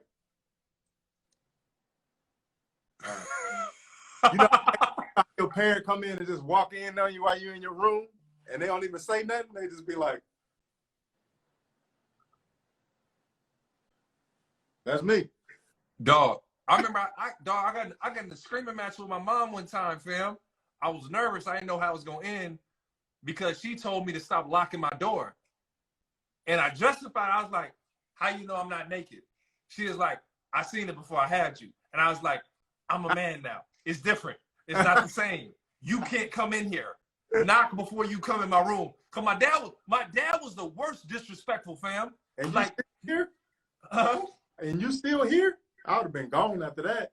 No, I was older. I justified it though. And I was like, you can't just come. My dad was the worst. I'm like, dog. And if the door is locked, fam, my pops is big, 6'5", work out all the time, 225, just strong. And if the door was locked, he'd get mad and start like, dog, like, I'm in here.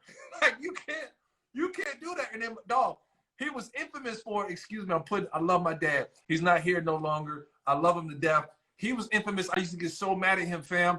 He would go and use the bathroom, and we had one bathroom, fam. We had one bathroom in the whole house, and he wouldn't lock the door. And then I bust in, because I got to go. So I'm running. I'm waiting for the last second. It's different. Bathroom is different than the bedroom, bro. Dog, like, lock the door, though. But he didn't lock his door. Like, dog, lock the door. I don't want to, like, you in there, like, I don't, like, lock the door, fam. Dog, no, my dad, if you ever knew Ryan Hollins, dog, my dad, one of a kind, fam. Dog, my dad, he saw something in his head that nobody else would see.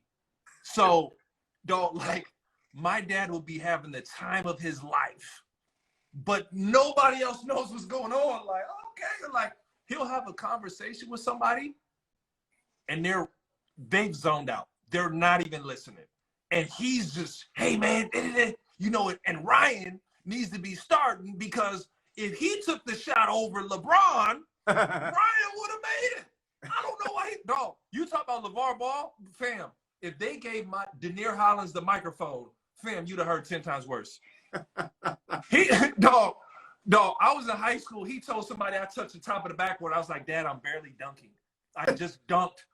It's a couple months. He did it all the time in the backyard. I've seen it with my own 2 eyes. Fam. Story, dog, story after story after story. I can't lock no door in this house, especially not this bedroom. Like, what? Are you crazy? Did you pay for this room? Are you paying property taxes? Hold on. Do you bust into your daughter's rooms? Oh no. See, that's the thing. Before my daughter, I don't even like turn the corner. Like her room is on it. Like I don't even turn the corner. It's like, hey. Yeah. Like, hey. Yeah, I don't. My son though, like, dog, you don't close doors in this house. As a matter of fact, I might take the door off your room. Dog, that door better not be closed. It's on immediately. I'm revving up the treadmill right now if that door closed. the treadmill is revving up, and the incline gonna be on 15. Hey, dog, does your son watch the videos? Yeah. Does he understand them, or is like, man, that is just bugging? Well, yeah, now they just like, man, they'll see me come in the house, man, with an orange tuxedo on, bro, and they just want that high. Like oh, Dad's making a video. Like they know what's up, man. They know the deal now, man. This is crazy, bro. They see me come in with a wig, dog, with no shirt on and a samurai pants with a and they just be like, "Hey, Dad," like they used to it, bro. I had to pick my daughter up one time in some type of outfit, bro. I ain't even care, bro. I just, hey man, I'm here with an E Honda outfit on from Street Fighter 2, and I picked my daughter up, bro. It's just casual Tuesday. Did she care? Were people look like? Did she care? She's like, Dad, why? I don't know. I've never asked.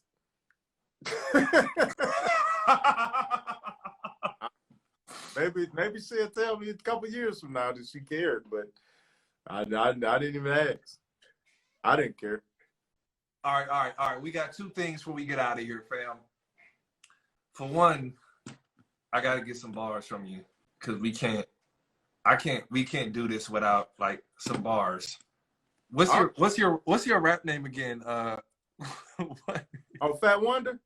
Fat Wonder got singles out here, man. I got 2 singles on iTunes.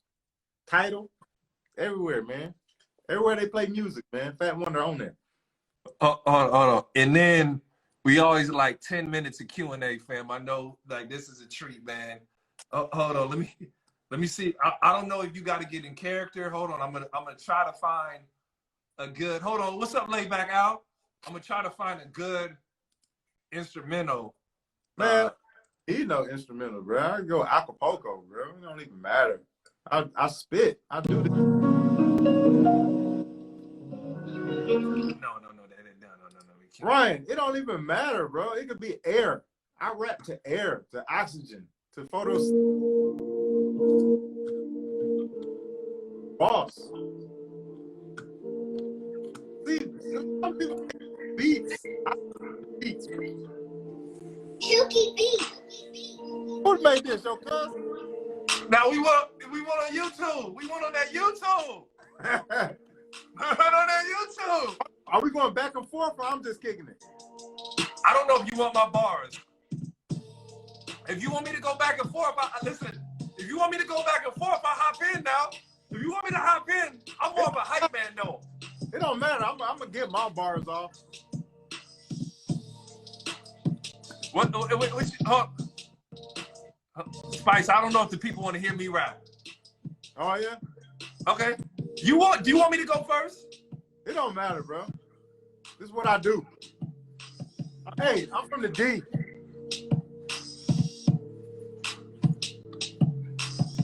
You from the D. I'm from the Dina. I'm Ryan Hollins. A little cleaner. Got the J's. Got the A's. Yeah. I remember them days with my guy Spice.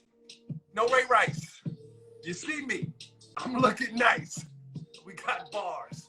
A couple cars. Cream Bigums. He's the Igums. Yeah. That's a little Cam Dipset flow. When you forget the rhymes, you keep going at it though. Them boys not gonna like me, but you got me. I don't know, Spice. Come on like Spike Lee. Yeah. I didn't think you were gonna be that bad.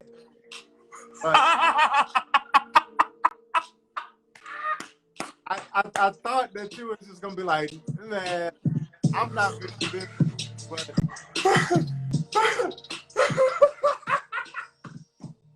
that was pretty terrible, guys. Hey, Spice, you asked for it, Spice. Spice, Okay. you asked for it, Spice, so you got it. I don't even want no beat. Silky beat. I don't even want no beat, Ryan. Because I know, like, when you save it and you play it back, it ain't even gonna line up right. Oh, Because I want people to understand my bars, and I want genius to come in here and try to break down and decipher my bars, but you can't because a lot of people try to understand the bars. You got to overstand them, and a lot of people can't do that. You can't be from this earth, you know. But I always show you what I'm worth because I always work. And see, that was a bar right there. Like people ain't even really get it, like because sometimes I don't really. I just spit game. You know what I'm saying? Everything could be plain and simple.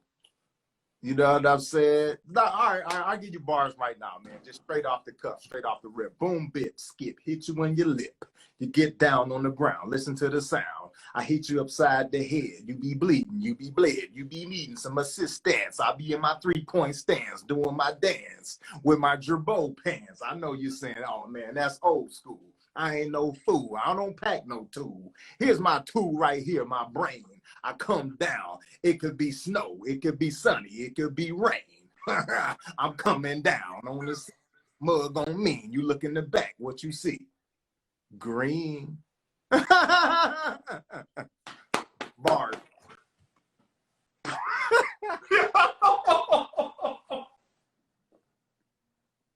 Spicer, you look in the back. What do you see? It could be green.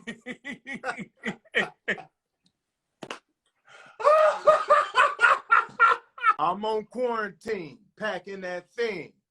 Me and the wife coming down on the scene. You already know who it be, the A-N-T. I represent the 313 every time I S-T-E-P out the D-double-O-R. Going far in my foreign car, you know who I are. Oh, I'm sorry, you know who I is. I'm about that biz. I used to play for the Wizards, but now I'm eating gizzards. Desserts. Oh, God, I'm one of the best.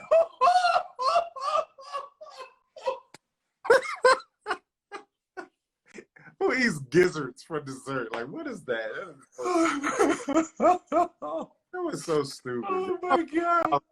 I don't even be making sense, dog. Like, what did I just say? I don't even know. See, people don't realize, I don't know if you were on this. I was a different generation.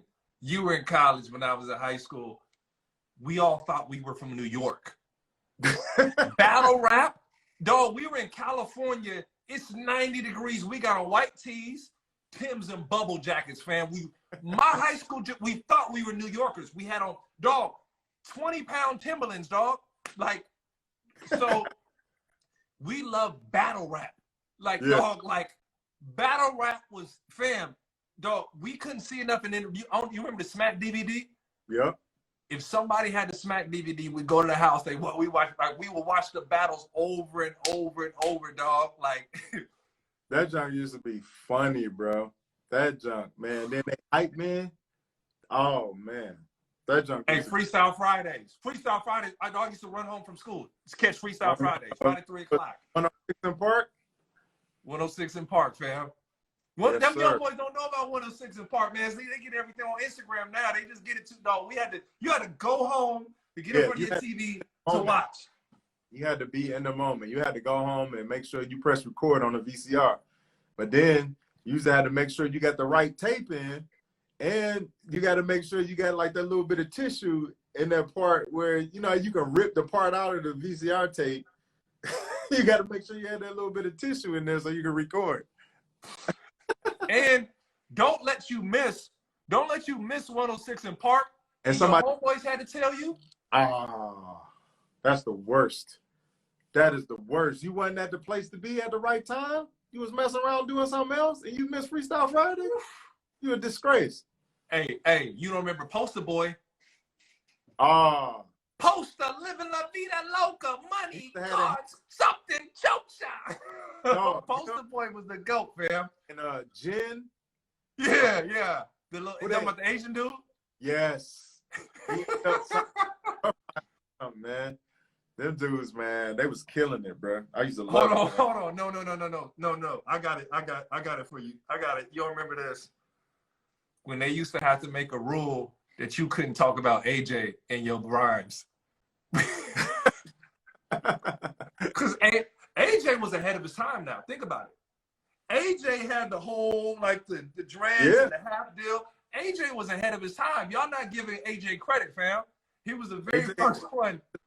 man. And they made a rule you couldn't make fun of, you couldn't have a bar about AJ. They used to start going to AJ on the sideline. Somebody just said Blind Fury. Facts. Too. Facts. All right, time for Big Man Bias. It's only fair we got a fellow big man on the show today. Is where we answer your questions, your comments, your concerns. Hold on. First off, we got to shout out everybody who bought a badge today, man. Appreciate you guys for supporting myself and Spice. Joey Lex 75, King Cali Cat, my brother Justin Lowe NBA, Cools 84 in the building, Ange B321, the first lady of the chat, my brother Rich Ali Comedy, Hustling Deals, and my guy from Temecula, Coach D, in the building. So Big Man Bias is where the fans in here, y'all spit out questions, comments, concerns, and we answer everything from you. We answer, so it's your part of the show. We got about 10 minutes or so where we answer whatever you guys want, and we get to it, man. So anything, the man of the hour right now is Spice. The man of the hour, Spice, that went 2 hours overtime. We did not expect this. He's a machine. I feel him when you say, I want some adult talk to get away from the kids. So you know what's funny, Spice? I don't know if you went through this.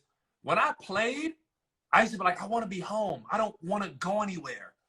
I don't want to go anywhere. I want to be home. Like, I'm glad to be with the kids. And my wife would be like, I need a break. I'm like, oh, you should love this. Shout out Lord Host, Lords_host for buying a bad. Like, you should love this.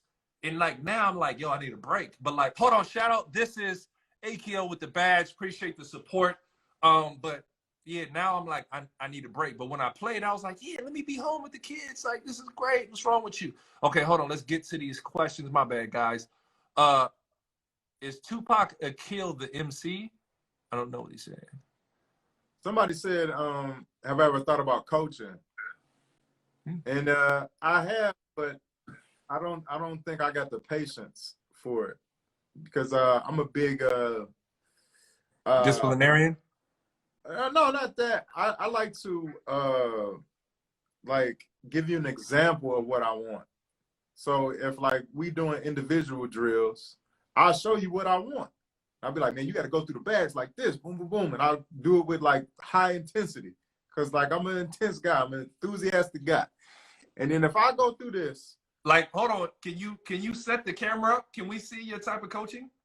Oh yeah, of course. So if you were trying to teach me to get out the blocks as a receiver on the D line, or like my stance. So I set up a bag. And I'll be like, look, I want you to come through the bag like this. Like you hit the bag, and then you come through with a rip. And then I go to the next bag. I do the same thing. Bam, bam, bam, bam, bam. And then you don't do it exactly the way that I just did it after I done just went through all of these bags myself. And I had cleats on the whole night. If you don't do it the same intense way that I just did it, it's going to be a problem. It is going to be a problem. Like, I'm going to be highly upset because not only did I put my blood, sweat, and tears into it, you didn't do the same thing. So I'll be mad at that. And then I want to spend a lot of time with my kids. And I think coaching would take that away from me because I've seen coaches spend nights at the facility on the couch and all that other type stuff, man. And I want to be able to still be able to strike that fear in my kids, where it's like they feel like if they do something at school, they don't know if I'm going to pop up or not. Like right now, the type of schedule I got, if they were in school, I could just pop up on them and be like, hey, what's the deal? Like, the treadmill is running right now.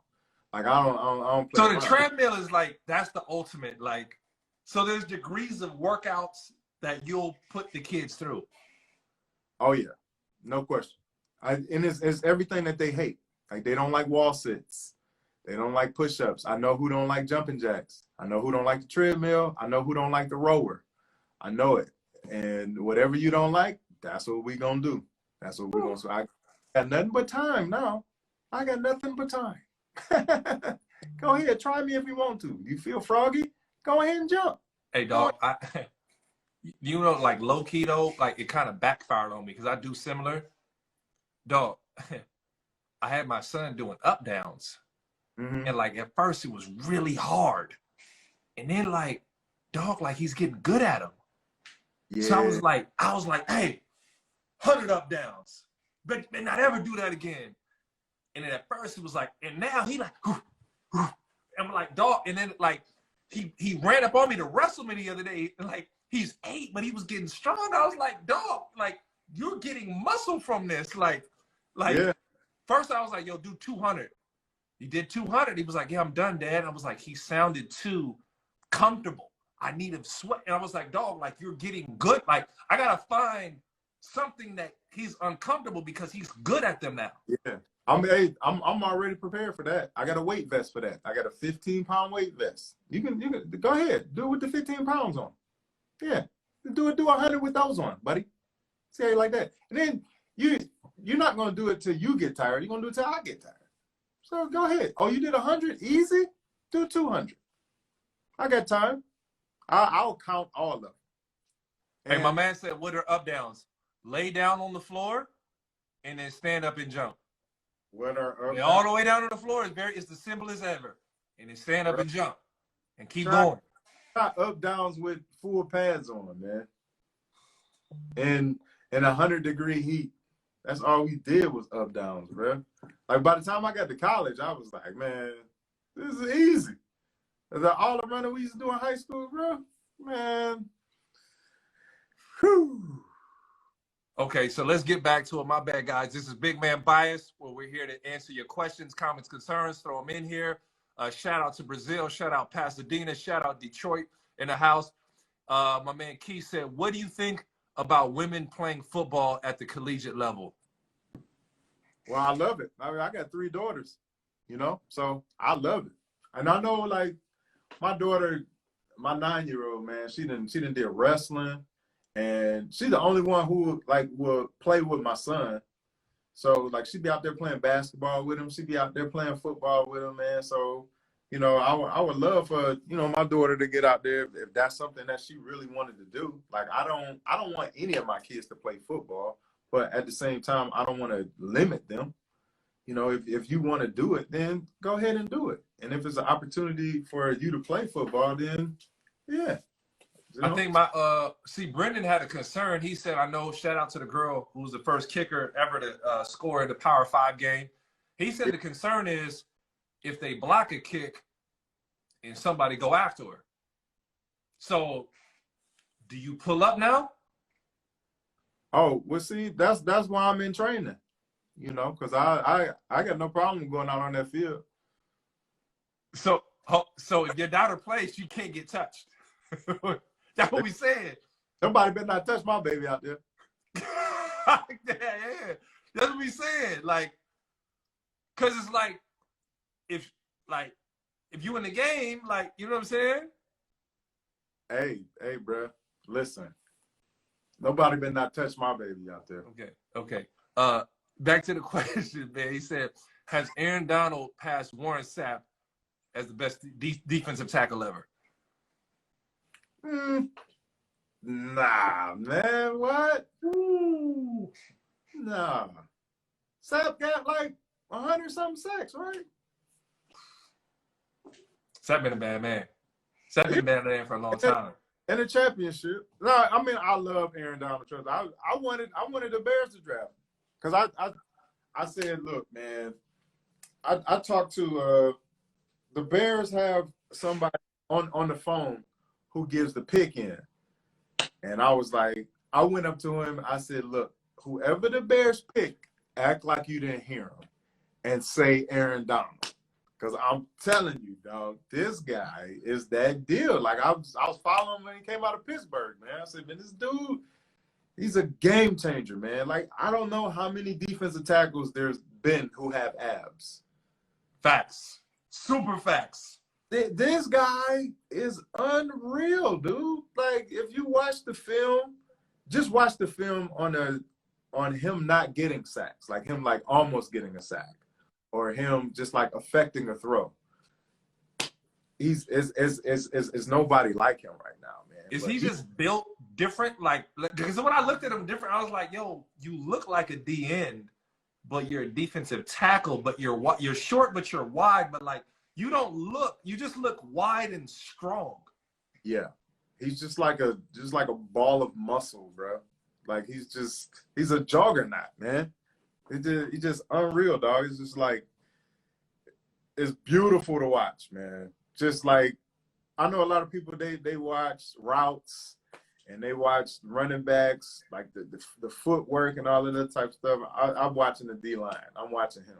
Like, I hate when the camera like follows the ball, and I'm just like, no, man, the dude, he was coming through with a rip. Like, come on, man. Like, I don't like watching like the TV. I like watching like the end zone copy, like where we get to watch like the line play. That's what I like to watch. How can you watch that as a fan? Because I hate that. Because we can't see it. Because I'm like, I can't really tell you how good or bad these quarterbacks and receivers are, because I can't see how open they are. Like dog, he threw into 4 people. Like I can't see that. Yeah.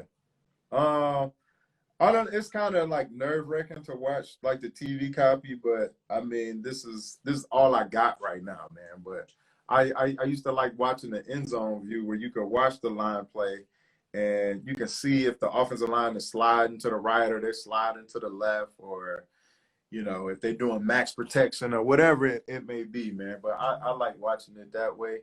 And so you can really understand like how they're trying to block him, or like what moves.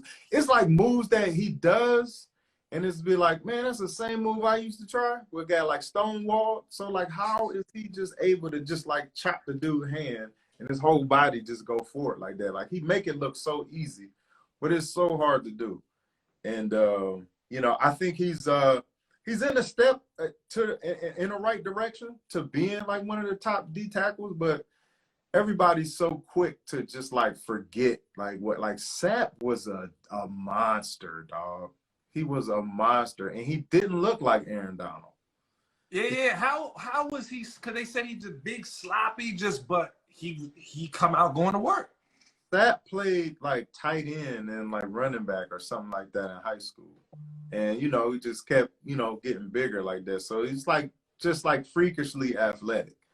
You know, and, you know, he didn't look like Aaron Donald, man, but he was just like strong as an ox, and was just smart, and just like understood angles, and understood how to get to the quarterback, and understood like how blocking schemes work. And there was no guessing involved. It's just like, you just, nice. Like, we had a great coach, and I was blessed to be under the same umbrella with Rod Marinelli. So Rod Marinelli coached Warren Sapp and Booger McFarland and Simeon Rice and Chidi Ahonis, all those guys. And he coached me, coached Tommy Harris, Julius Rivers, Alex Brown, a lot of us. And so he teaches the same thing, like everything. Like, we watched film on Sapp, we watched film on Brian Culpepper, who used to play nose guard for Tampa Bay. So we watch everything, and they do the same exact thing. He used to always say the simplest movements, the tedious repetitions of the simplest movements. That's what we did every day. It was nothing out of the ordinary. And all we did was read our keys. And he made the game so much easier. And I think he probably added like 4 years on to my career, because he just like, he eliminated guessing. Facts. To play like, you want to play fast. You don't want to be like, oh, do I see what I think I see, or is this person in the backfield? Like, nothing. Like, I got to the point where at the snap of the ball, I understood what the offensive line was doing to me. And this is the same information that Sapp got, and he was able to play so much faster and use all of his skills and all of his hands and all that type of stuff to his ability. And it's just one of the best to ever do it. And I think Aaron Donald is on that same path, but I can't give it to him right now. So let me just ask this randomly, because I nerd out with this type of talk, because I would like to say the center, we like the D lineman or the O lineman of the NBA. You know, we got to do the dirty work. We got to rebound. We got to do all that. So, like, if you saw a guy take a negative step, what was your mindset? If he took a negative step? Mm-hmm. What you mean? Like, instead of, coming up and charging you, he kind of just stayed and backed up. Oh, you talking about offensive lineman? Offensive lineman. Oh man. There was if he went back, then it's either gonna be a pass or it's gonna be a draw. But it kind of depends. Like after I take my Or step, what would you watch? What would you is it hips? Is it feet? Is it arms? What would you watch? I will watch the way that he moved.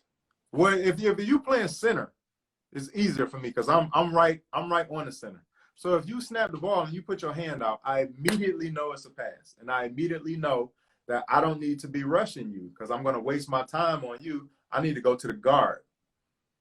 So I immediately know that as soon as the snap of the ball. If you snap the ball and you don't immediately attack me, then it's probably going to be a screen. It's going to be a quick screen or something like that. But I'm eliminating guessing so that I can just react and go fast because I don't have time to think. You guys just got to go. And I don't know. It does. Maybe it don't make sense. No, I get it. Yeah, I get what you're saying because there's only so many different things he could be. He's pulling. It's a run play. It's a block. It's a stretch scheme. It's power. It's whatever. So you know by the first step he takes what he's doing instead of you going screenplay. You're going screen. You gotta go with bad intentions. Like you can't just be like teeter-tottering, like, oh, I think I need. Like, no, you just go with brute force, and then if you're wrong, be wrong physically, because production is gonna override everything. Like if you do something wrong and you get a sack, you know what I'm saying? Like that's gonna override everything. Like were you one of those? Were you one of those linemen that like? Because I know the difference. That like did your job, and sometimes if you got a sack, you got it, but you held the position so the other guys could get off, or because you know some of those guys just flying for the quarterback, but they giving up play action, they giving up the outsides. Like, were you like, yo, I'm gonna do my job, and on film, you know what we call, dog, you went in there trying to get a sack, and you just needed to contain. I was just one of those players that like I hustled every play, and I always wanted to be at the right place at the right time, where like you never really had to worry about me. Like if the linebackers was just like, I already know Spike's got the A gap. I already know. So I'm not even gonna worry about it. Like, because we always said in the huddle, do your job. Don't do somebody else's job. Do yours. Because if you try to do somebody else's job, then it's nobody doing your job. I'm not gonna do your job, I'm gonna do mine. So nobody had to worry about me. And I like the linebackers, they got stuff to worry about already. They got to worry about all these different zones. They got to worry about the safety. They got to worry about the DBs, all the other type stuff. So I used to try to make sure that like the defensive line, like, all right, we can take care of this ourselves. Like y'all can give us calls and all that type of stuff y'all see. If the tight end get up and shift, or like, you know, if they switch from I position, they switch from I formation and go split backs and all this other type of stuff. Like y'all can see that. I understand that. But up front, like we got this. We want to lighten y'all load, man. We know y'all got a lot of calls and everything that y'all got to make. So up front, we would do like hand signals and stuff like that. We make eye contact, and then you got to do a lot of studying, because I had to understand what my 3 technique was doing, and I had to understand what my end was doing. So the more you know all this other type of stuff, then the faster you're gonna play, because you understand like what's going on. But then at the end of the day, when they snap the ball, it's football. You got to understand that. And you can't, if you don't know the plays, you're going to run into your defensive end, and you're going to get somebody hurt out there. And at the same, you're going to get cut. You're going to get up, they're going to find somebody who understand the plays, who going to get in there. And you got to do this every day. There's every day of practice. This is every game. This is preseason. This is OTAs, all that. Like you got to be in your playbook. Like it's not a game. Like these people are paying you a lot of money.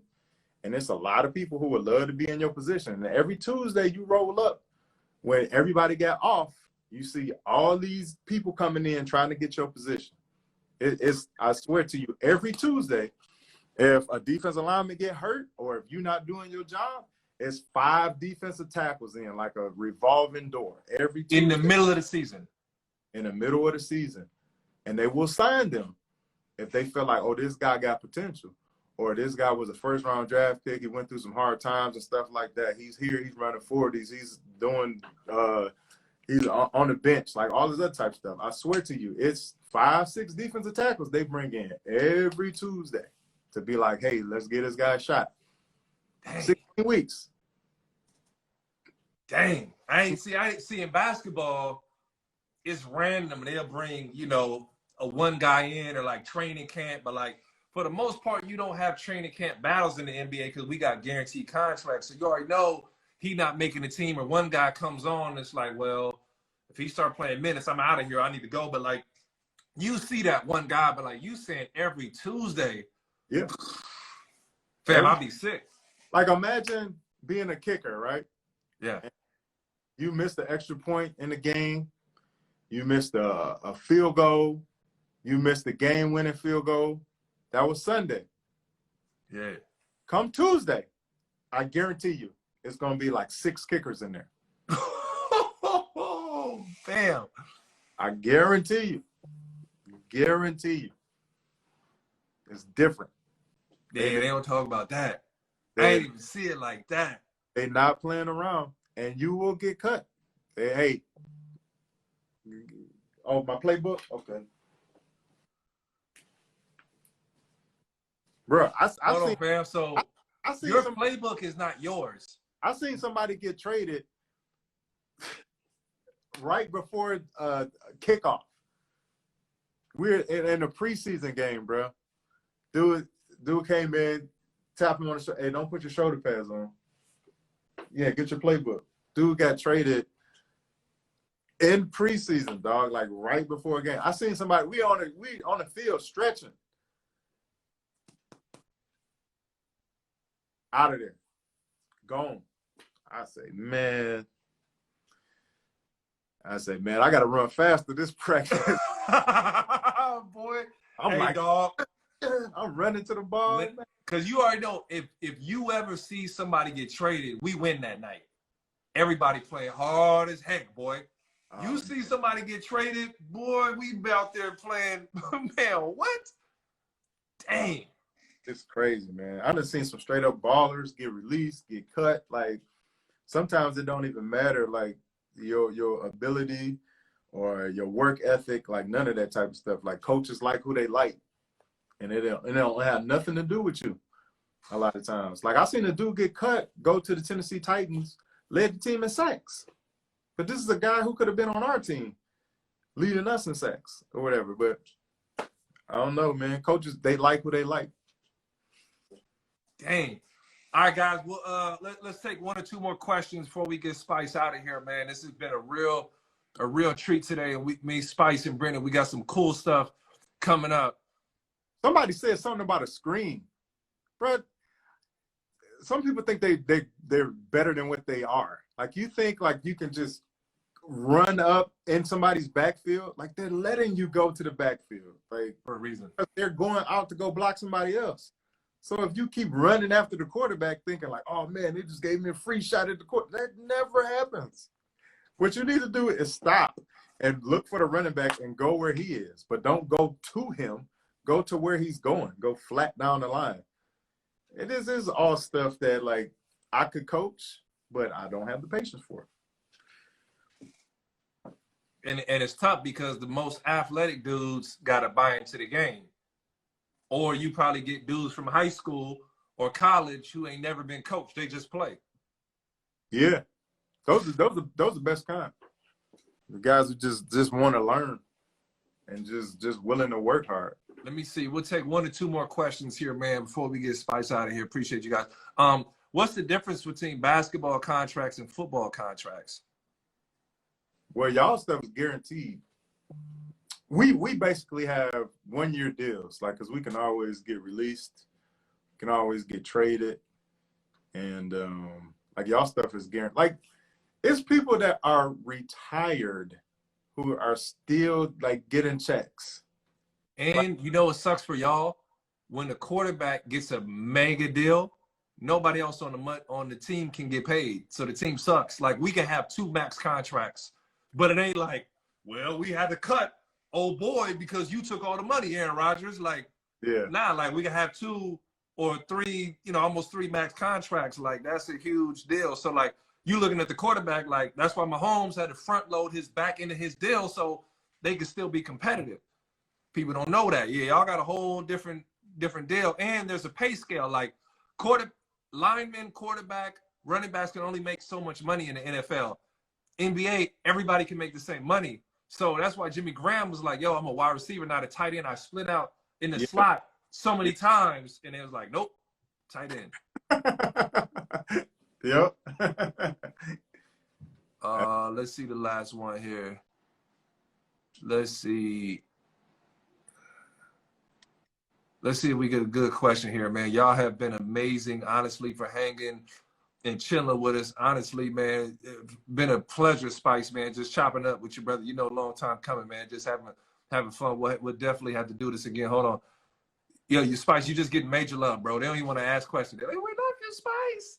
Oh, man, I appreciate it, man. We love you, Spice. I appreciate it. Let's see if we can find another good one. Shout out, y'all, man. Spam likes in the chat for, yeah, we're going to be on tomorrow, Rich. I'm going to definitely be on. I got to work, but I should be able to be on. Okay, we talked about it earlier, but we'll end on this. Who's winning the Super Bowl? They took it a step further. Who's winning the Super Bowl? I can't go against the Chiefs, man. I see them repeating, bro. Like they're too good, man. They're hitting on all cylinders, man. And if you're a defense and you got Patrick Mahomes as your quarterback, and like you don't have to play from behind, what? Like who don't want that, man? You get a chance to pin your ears back, man, because you already know it's gonna be a pass. Because these, like, you got to have some firepower in order to compete with Patrick Mahomes and Tyreek Hill and Travis and Kelsey. Like, what? They stacked. They stacked. And now they got Le'Veon Bell too. Good. And they got that rookie from LSU who be running the ball. Man, they got so many weapons, bro.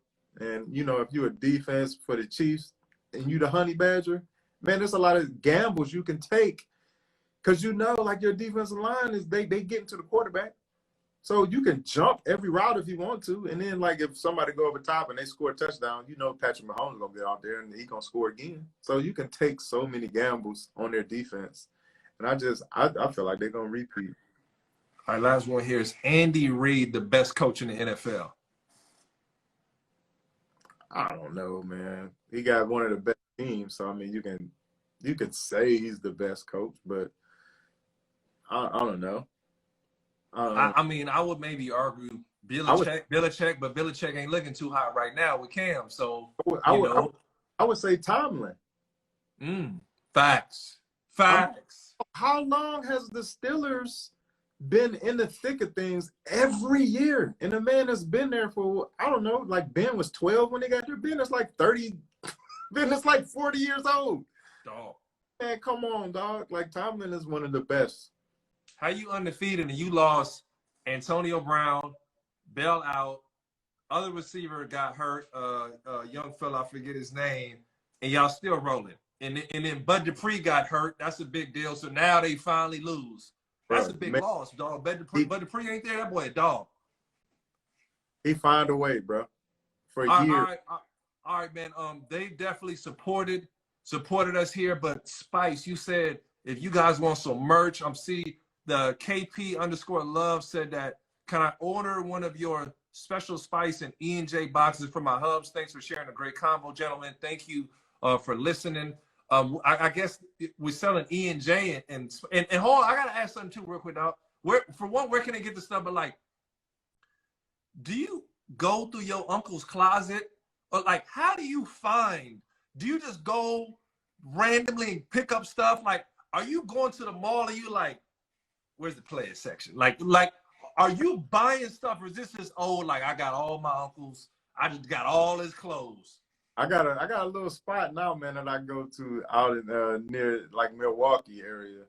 And when I walk in that thing, they be like, "Oh yeah, we got what you need this time, boy. We got a 2-for-1 sale, baby. We got you." They love to see me coming, man. They be like, "Oh yeah, wait till you see this hookup we got, dog." All type of player outfits up in that mug. Are they brand new?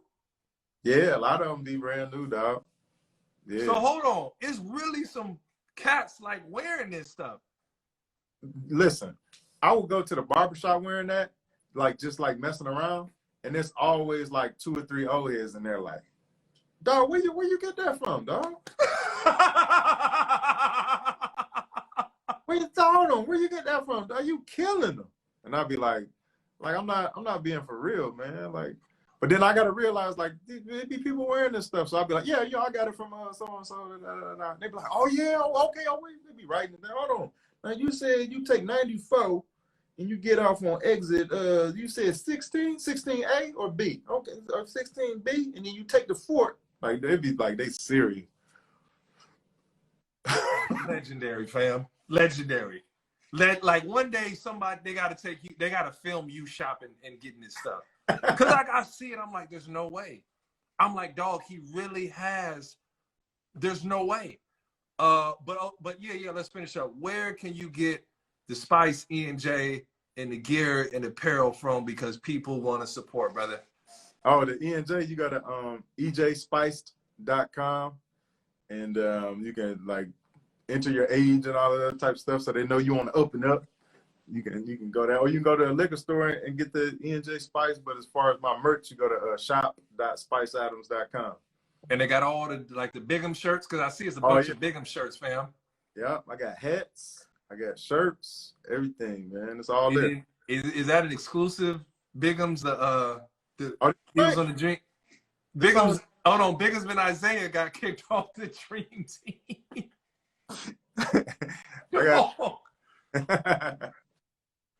Yeah, man. Jordan was hating, man. I took it personal. They need to do a 30 for 30 on Cream, bro. 30 for 30 on Cream would be cold. Dog, listen, I done heard so much material, fam. When I go back and watch it, there's so much material. I'm like, oh, like this is literally like a month worth of like I can drop a segment every day on what we just did. I can drop a segment literally every day. Anyways, brother, I appreciate it. Seriously, it's been a treat. We're gonna have to do it again. Like I said, me, myself, Brendan, and Spice got something really, really cool dropping soon. So hang out for the news. We got some cool stuff going. And definitely everybody out there, make sure you guys go out and support everything that Spice does. He's a man of God. He's a father. He's a friend. He's cool. He has fun. He actually played it's rare that you see. It's funny, there's a lot of talented cats who play in the league, but we don't see ourselves past being ball players. So for myself and Spice, this is very uncomfortable doing broadcasting. It's very uncomfortable being silly. We're always silly behind the scenes, but now opening up and handing that to people. So bigs ups to you, brother. People don't know how hard it is to make that transition. You made it definitely look seamless, man. Listen, dog, people know before I had to go on TV or something, I'd be sweating bullets. I get nervous. I'd be like, dog, I can't do this. Like people don't know I'm very quiet. I don't say a lot of words. So learning how to speak and all this, I didn't go to school for this. Like I had to learn a lot of this stuff, man. So man, big shout to you, man. Special, big respect, man. Yes, sir, man. Likewise, man. Likewise, man. I understand everything you're going through, man. Everything you said, man. I've already been through it, man. So, but I mean, it's just like anything else, man. Just like how we learn. Like it's just repetition. Just doing it over and over, man. And a lot of times what I used to do, I just put the camera in front of me and just go. And then I'll just figure out, like, why do I keep saying, you know what I'm saying? Or why do I keep saying, man? Or that was my one, you know what I'm saying? I keep doing like this whenever I get hyped. Like, why do I do It's just like finding out, like, what you do when you get in your stance, or, like, how you shoot your free throws. Like, if you watch yourself shoot. Hold on, did you catch the, hold on, what's the one that do?